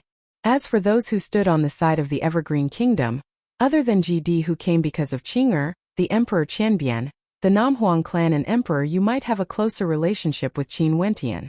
If an Emperor-ranked battle erupted, he didn't know how much strength the Namhuang clan would give. He, the Chongqing the Great, didn't have the qualifications to ask others to fight for him. All of this, the Chongqing the Great could naturally see it clearly. Since Emperor Yu is a follower of an ancient emperor, I want to ask if I agree to participate in the adjudication battle. What are the rules? The Chongqing the Great asked. Since this is an adjudication battle, let's choose the location. The Myriad Devil Island shall be the location of the adjudication. Both sides will send 100 experts into the Myriad Devil Islands. They can use any methods they want and the time limit is 10 years. The side with the most survivors shall be the victor. How about it? Emperor Yu spoke, his words causing the expressions of everyone to change. He actually chose the Myriad Devil Islands as the location? This was simply too ruthless. Naturally, only a place like the Myriad Devil Islands would be fair. Because no matter which location was chosen, these terrifying existences would be able to extend their hands into it. The only exception was the Myriad Devil Islands. That was a place where emperors of the immortal realms were forbidden from entering. Otherwise, it would be seen as an invasion. But for Immortal Foundation experts, things were different. In the immortal realms, there were some who would really head to the Myriad Devil Islands to temper themselves. The Myriad Devil Islands didn't reject ordinary Immortal Foundation experts, and in fact, there were many who turned into devils after entering, being recruited by the major powers of the Myriad Devil Islands, becoming disciples of the devil sects and cultivating devil arts. This was very normal. However, if they wanted to use the Myriad Devil Islands as the venue for the adjudication battle, it would undoubtedly be extremely risky. They had to be extremely careful when sending their subordinates in. Who would dare to send all their peak-level geniuses in? It was possible that once they entered, they would never be able to return. Their hands couldn't reach in, which meant that no matter which faction they came from, the demonic cultivators inside wouldn't care. Even if these disciples died inside, there was nothing they could do. Emperor Feather's suggestion was indeed ruthless. In addition, there was another layer of meaning in Emperor Feather's words. This was a competition between the peak powers. If they sent their descendants in, they might bring along terrifying divine weapons. But in a place like the Myriad Devil Islands, if you use divine weapons of that level, you would most probably die very quickly. Naturally, even if the Myriad Devil Islands were the venue for the adjudication battle, it wouldn't be absolutely fair. Both sides might even send immortal kings to aid them. Hence, this battle wasn't merely a competition between the 100 chosen. In truth, it was also a competition between both sides, to see who was more ruthless and whose methods were more powerful. Myriad Devil Islands, Chongqing the Great mumbled. At this moment, a voice drifted over, just accept it. The eyes of Chongqing the Great flashed. He stared below the eternal evergreen tree only to see Qing'er's beautiful eyes staring at him. That cold gaze of hers was filled with determination. Evidently, Qing'er also knew how serious the emperor-ranked battle was. In truth, before they had the confidence to kill the other party, both sides would still hold back. For example, Evergreen's side might be able to kill an ordinary immortal emperor with a lower cultivation base. But once they did, they wouldn't be able to hold back anymore. Another example was the White Emperor. He killed his way into the Dongshengshan Gate, but he didn't kill indiscriminately. It was only because there was an immortal king blocking his way that he killed one. If he killed indiscriminately and failed to destroy Eastern Sage, in the future, Eastern sage's revenge would similarly cause the younger generations of the Evergreen Kingdom to suffer greatly. Chongqing the Great wasn't afraid. But what about Qing? Right now, the alliance of the Tianlan Heaven Kingdom had no way to destroy the Evergreen Kingdom. In that case, they had to suppress themselves and not make any reckless moves. Hence, both sides were considering Emperor Feather's suggestion. If the situation was one-sided, there was no need for them to consider the adjudication battle. At this moment, Emperor Feather transmitted his voice to Chongqing the Great. Chongqing the Great's eyes flashed before he understood. He inclined his head and stared at the air as he spoke. I accept. If we lose this adjudication battle, I'm willing to accept the result.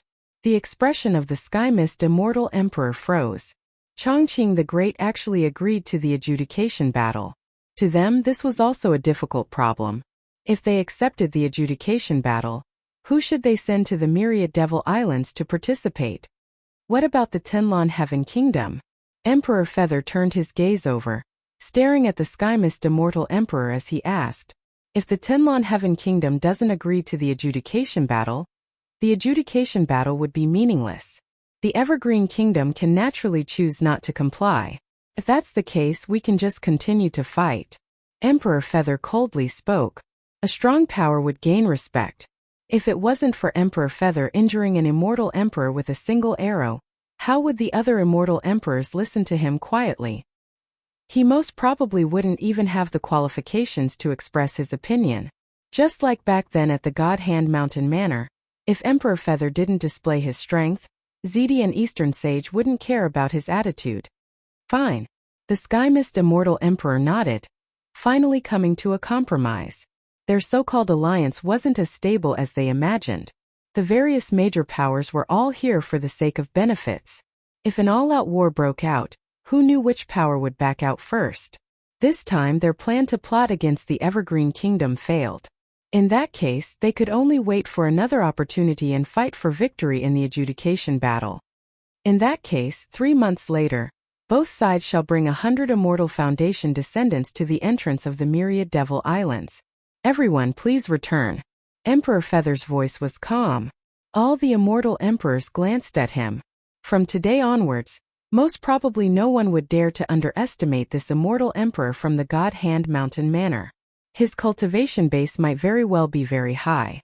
For people like Emperor Feather, there was no lack of them in the vast immortal realms. After all, in the endless river of time, who knew how many immortal emperors were still alive in a certain corner of the immortal realms? Maybe a woodcutter you saw might be a character whose name shook the world countless years ago. Let's go. It was meaningless to continue staying here. The Sky Mist Immortal Emperor waved his hand as a divine elephant trumpeted and soared into the air. The Paragon Sword Emperor and the others were filled with reluctance. By initiating an emperor-ranked battle, they had completely offended the Evergreen Kingdom, yet they failed to destroy it in a single move. The interference of Emperor Feather and the Namhuang clan had completely messed up their plans. The Myriad Devil Islands? The White Tiger Demon Emperor glanced downwards as he departed as well. Very swiftly, the immortal emperors all vanished from the airspace of the Evergreen Kingdom. The vines and leaves of the evergreen tree that covered the entire region retracted with lightning speed. Not long after, when the people in the royal capital inclined their heads and stared at the sky, everything returned to normal. The immortal emperors had all vanished. The emperor-ranked battle had ended. The evergreen tree once again buried itself into the ground of the Evergreen Kingdom, taking root there. The Evergreen Immortal Emperor walked through the air, clasping his hands to Matriarch Ji, Emperor Yu, Nanfeng Guhong, the Thousand Transformations Emperor Lord and the other experts. Evergreen thanks everyone for coming here to aid us. Evergreen, the adjudication battle will be extremely dangerous. Leaving aside your opponents, even entering the Myriad Devil Islands is an unknown matter. What do you plan to do? GD stared at Chongqing the Great as she asked. Chongqing the Great sighed. That internal war caused too great of a toll on my empire. Not only did many experts die in battle, there were even some juniors who died. Right now, in this generation of the Evergreen Kingdom, there aren't many outstanding geniuses. Qin Wentian, since you like Qing'er and this battle concerns her future, you wouldn't wish for her to marry into the Sky Mist Empire, right? Qin Wentian inclined his head and stared at Chongqing the Great, who was in the air. He was holding onto Qing'er's hand, and under the gazes of so many experts, he still did so, displaying his determination. I will head to the Myriad Devil Islands and fight for the sake of protecting Qing'er, Qin Wentian solemnly spoke. Fine, the time limit for this adjudication battle is 10 years. If you come out alive and obtain victory, I will betroth my beloved daughter Qing'er to you, Chongqing announced in front of everyone, his words causing Qin Wentian to stiffen.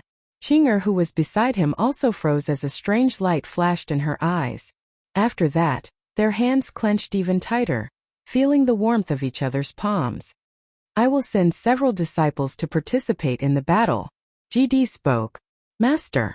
Qing'er inclined her head and stared at GD. Qing'er, there's no need for you to feel guilty about what happened in the Sacred Academy. This time around it isn't purely for you. Heading to the Myriad Devil Islands is a form of tempering for your senior apprentice sister. If one wants to become a supreme expert, how can it be possible without experiencing the tempering of life and death? Just treat it as a tempering experience. GD calmly spoke. My Namhuang clan will choose some people to participate in the battle. Nanfeng Guhong spoke. Many thanks, senior. Qin Wentian bowed. I will also choose some people to follow Qin Wentian to participate in the battle. Emperor Qianbian spoke. All the immortal emperors expressed their stances. Since this is the case, everyone can go back and make your preparations. 3 months later, we will arrive at the entrance of the Myriad Devil Islands. Emperor Yu spoke. He glanced at Qin Wentian. Little fellow, don't let down your identity as ancient Emperor Yi's successor. Yes, senior. Qin Wentian nodded. He understood that there was another layer of meaning behind Emperor Yu's words. In the ancient mountain, not only did he obtain ancient Emperor Yi's inheritance, he also obtained the identity of the Saint Lord of the Battle Saint tribe. As for Emperor Yu, he was also a member of the Battle Saint tribe. Let's go. Emperor Yu turned and soared into the air, vanishing from this area in the blink of an eye. Nanfeng Guhong cast a deep glance at Qin Wentian. Nobody knew what happened in the ancient mountain back then. Emperor Yu was the servant of ancient Emperor Yi, while Qin Wentian was ancient Emperor Yi's successor. However, was there really only this relationship between them? Those experts who followed Qin Wentian were all from the same ancient clan. However, there was no such clan in the immortal realms. In that case, where did they come from? Chapter 1228. An emperor-ranked battle that shook the eastern regions of the immortal realms ended just like that. Because of the control of both sides, the situation didn't worsen to the point where one side would fight to the death. Emperor Yu used his identity as a follower of ancient Emperor Yi to decide the location of the adjudication battle. Both sides agreed as well. After all, they understood that only in a place like the Myriad Devil Islands, the other side wouldn't be able to interfere. From a certain perspective, this was a very fair battle. Next, both sides would choose their participants. Although they were all peak powers, it wasn't easy to make a decision. This time around, heading to the Myriad Devil Islands was extremely risky, and there was a high possibility that they might not be able to return. If they wanted to choose a peak-level genius, they would have to weigh the pros and cons carefully. The Evergreen Kingdom, Namhuang Clan, Immortal Champion Gate, and GD. These 4 hegemonic powers would choose their geniuses for the adjudication battle. Naturally, the alliance of the other side would choose their geniuses as well. Within the Immortal Champion Gate in the Cloud Prefecture, Qin Wentian and Mo Qingcheng, Qin Yao and Little Rascal from Purgatory were together. I wish to go as well. And Mo Qingcheng spoke in a low voice. Qin Wentian rubbed her head and smiled. Qingcheng, this trip to the Myriad Devil Islands is filled with danger. With your current cultivation base, even if you go, it wouldn't be of any help to me. 10 years will pass very quickly. You should focus on your cultivation in the Immortal Sect and try to break through to the next level. Don't worry, Wentian, I will accompany Qingcheng. Qin Yao gently smiled. Elder sis, you have to take good care of yourself too. Qin Wentian stared at Qin Yao. The Dongshangshan Gate suffered a blow from the White Emperor. Although they didn't lose any experts, their immortal sect was emptied out. In addition to the emperor-ranked battle, I believe the Dongsheng Heaven Emperor should restrain himself for a period of time. There shouldn't be any major changes during these 10 years. You can be at ease here. With the monarch around, nothing can happen. The most important thing is you remember to be more careful. Luo Huan reminded Qin Wentian. Senior sister, I know. Qin Wentian smiled. The sovereign lord is still waiting. I'll be leaving first. Qin Wentian bade farewell. Mo Qingcheng walked up and lightly leaned into his embrace, hugging him. After which she released him and smiled sweetly. I will take good care of myself. But you have to promise me that nothing must happen to you. Qin Wentian cupped Mo Qingcheng's face in his hands as he gently spoke. Don't worry, Qingcheng. I still want to give birth to a supreme beauty that can throw the entire world into chaos. How can there be any problems? You guys are so sour, the little fellow said in a childish voice. Bang. Qin Wentian knocked his little head with his palm, then turned around and said, let's go. Little rascal stretched out his paws and scratched his head, yet he discovered that he couldn't reach it.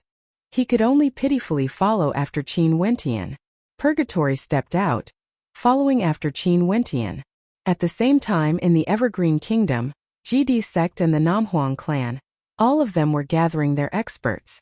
In the central regions of the immortal realms in the Nine Emperors' immortal state, in an ancient palace, the immortal emperor sitting in the lead seat asked Shatian, you are currently peeking at the gate to the immortal king realm and you are getting further and further away. There will be a day when you break through to the immortal king realm. Even if you don't enter the Myriad Devil Islands, it's the same. Do you really intend to head there? The Myriad Devil Islands have long been on my list of places I must head there. This time I'll head there in advance to take a look. In the future when I become an emperor, given how vast the immortal realms are, who would dare to bar my path? Huang Shatian spoke arrogantly, his ambitions extremely great. With regards to the Myriad Devil Sovereign's ban, many immortal emperors were extremely unhappy. There was actually a place in the immortal realms where they were forbidden from entering. Huang Shaishan's words contained immense confidence. If he became an emperor and stood at the peak, there wouldn't be any place in the immortal realms that would bar his path. Fine. Since this is the case, I won't persuade you any further. However, for the trip to the Myriad Devil Islands, both sides have to make ample preparations. You have to be careful. The immortal emperor nodded. He stared at everyone in the palace. All of you are experts at the peak stage of immortal foundation. There are also some like Huang Shatian who have already peaked at the gate to the immortal king realm.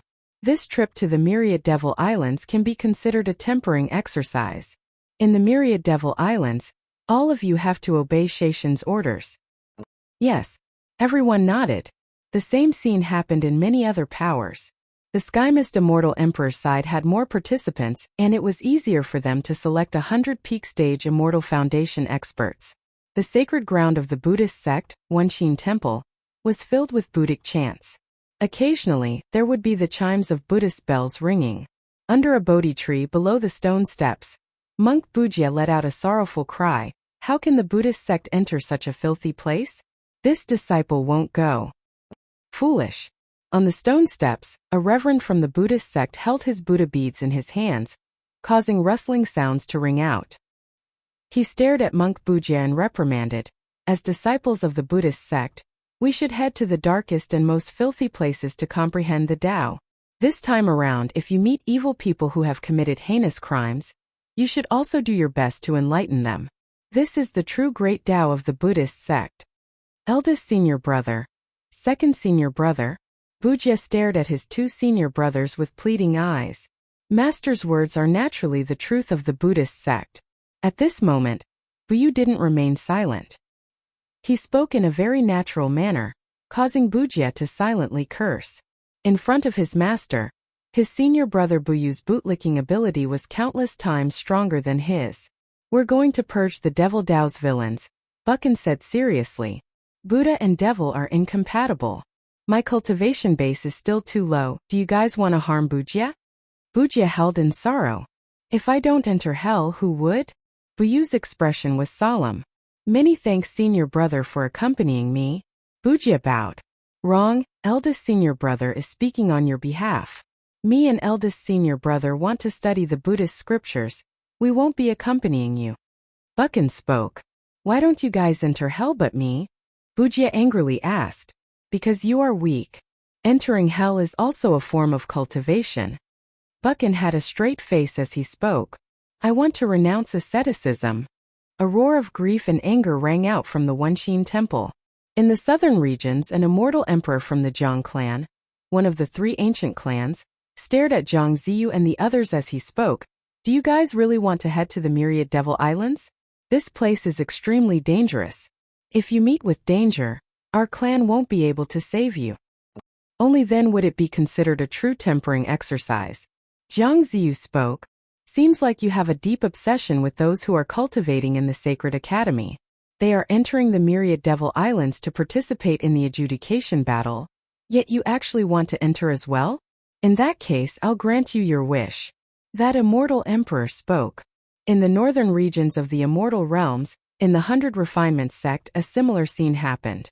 A supreme character at the Immortal Foundation realm, Li Yufeng, requested to enter the Myriad Devil Islands to temper himself. In the Dark North Empire, Baiming Nongyue requested to enter the Myriad Devil Islands to temper herself. That emperor-rank battle in the eastern regions of the Immortal Realms didn't only affect the eastern regions.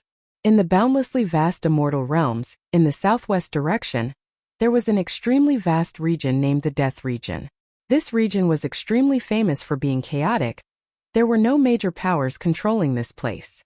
This place was also a buffer zone between the Myriad Devil Islands and the Immortal Realms. In this place there were heinous villains, righteous people who wanted to exterminate all evil. There were no rules here, only fists. At the end of the Death Region it seemed to be the end of the Immortal Realms. Over here there was a devil wall that enveloped a boundless area. This devil wall gleamed with a terrifying dark light as boundless runes flowed on it. Even for peak-stage immortal emperors, they wouldn't be able to break through this devil wall. There were rumors that this devil wall was created by the founder of the Myriad Devil Islands, the Myriad Devil Sovereign, separating the Immortal Realms from the Myriad Devil Islands. There were also rumors that this devil wall was an extremely rare divine weapon that could sever the heavens and earth. In the center of this devil wall, there was a towering devil gate that towered into the heavens, exuding an incomparable majesty. Behind the devil gate, there seemed to be a devil mountain and devil pagoda. This devil gate connected the Myriad Devil Islands and the Immortal Realms. In the air, a group of figures descended from the sky, landing before the devil gate. These experts were none other than Chongqing the Great. He brought Qin Wentian and the others here to fulfill their promise, sending Qin Wentian and the others to the Myriad Devil Islands to begin the adjudication battle. Is this the devil gate? Qin Wentian and the others landed on the ground, staring at the terrifying gate before them. This gate was the entrance to the Myriad Devil Islands. At this moment, light rippled from the devil gate as a figure appeared. This figure was completely black and exuded an intense devilish might. He glanced at the figures not far away as he frowned. Immortal emperors from the Immortal Realms want to enter the Myriad Devil Islands? Chongqing the Great glanced at that devil cultivator. After which, that devil cultivator laughed.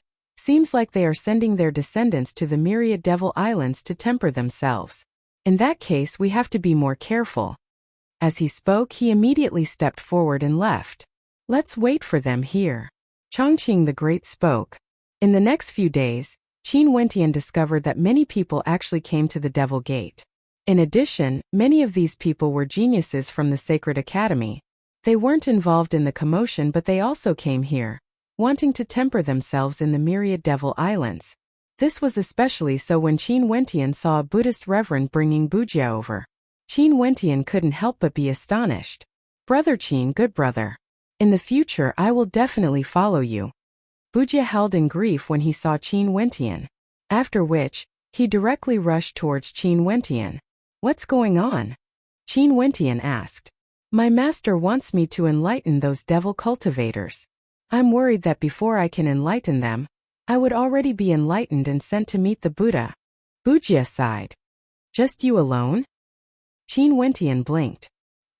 Bujia was on the verge of tears. I've decided. In the future, I will no longer recognize those two stinky monks. Black lines appeared on Qin Wentian's face. At this moment, a bright light flashed in the air. Chongqing the Great inclined his head and saw the Sky Mist Immortal Emperor leading a group of experts riding on divine elephants over. With a single glance, there were more than 100 experts. What do you mean by this? Chongqing the Great coldly spoke. 100 participants are participating in the adjudication battle. The rest of the disciples are only here to temper themselves in the myriad devil islands. The rules didn't say anything about this, right? The Sky Mist Immortal Emperor coldly spoke. Chongqing the Great frowned. These Immortal Foundation juniors were all extremely powerful. The vast majority of them were peak-level Immortal Foundation experts. Qin Wentian naturally saw them as well. He even saw familiar faces like Huang Shatian. These people who were participating in the adjudication battle weren't all from the Tiandao Sacred Academy. After all, from a certain perspective, the disciples of the Tiandao Sacred Academy only represented potential and talent. However, Qin Wentian was very clear that there were many juniors from the Supreme Powers who didn't have enough talent to enter the Sacred Academy, but their cultivation bases had already reached the peak. In fact, some of the older ones were already nearing the Immortal King realm. Their strength was truly terrifying.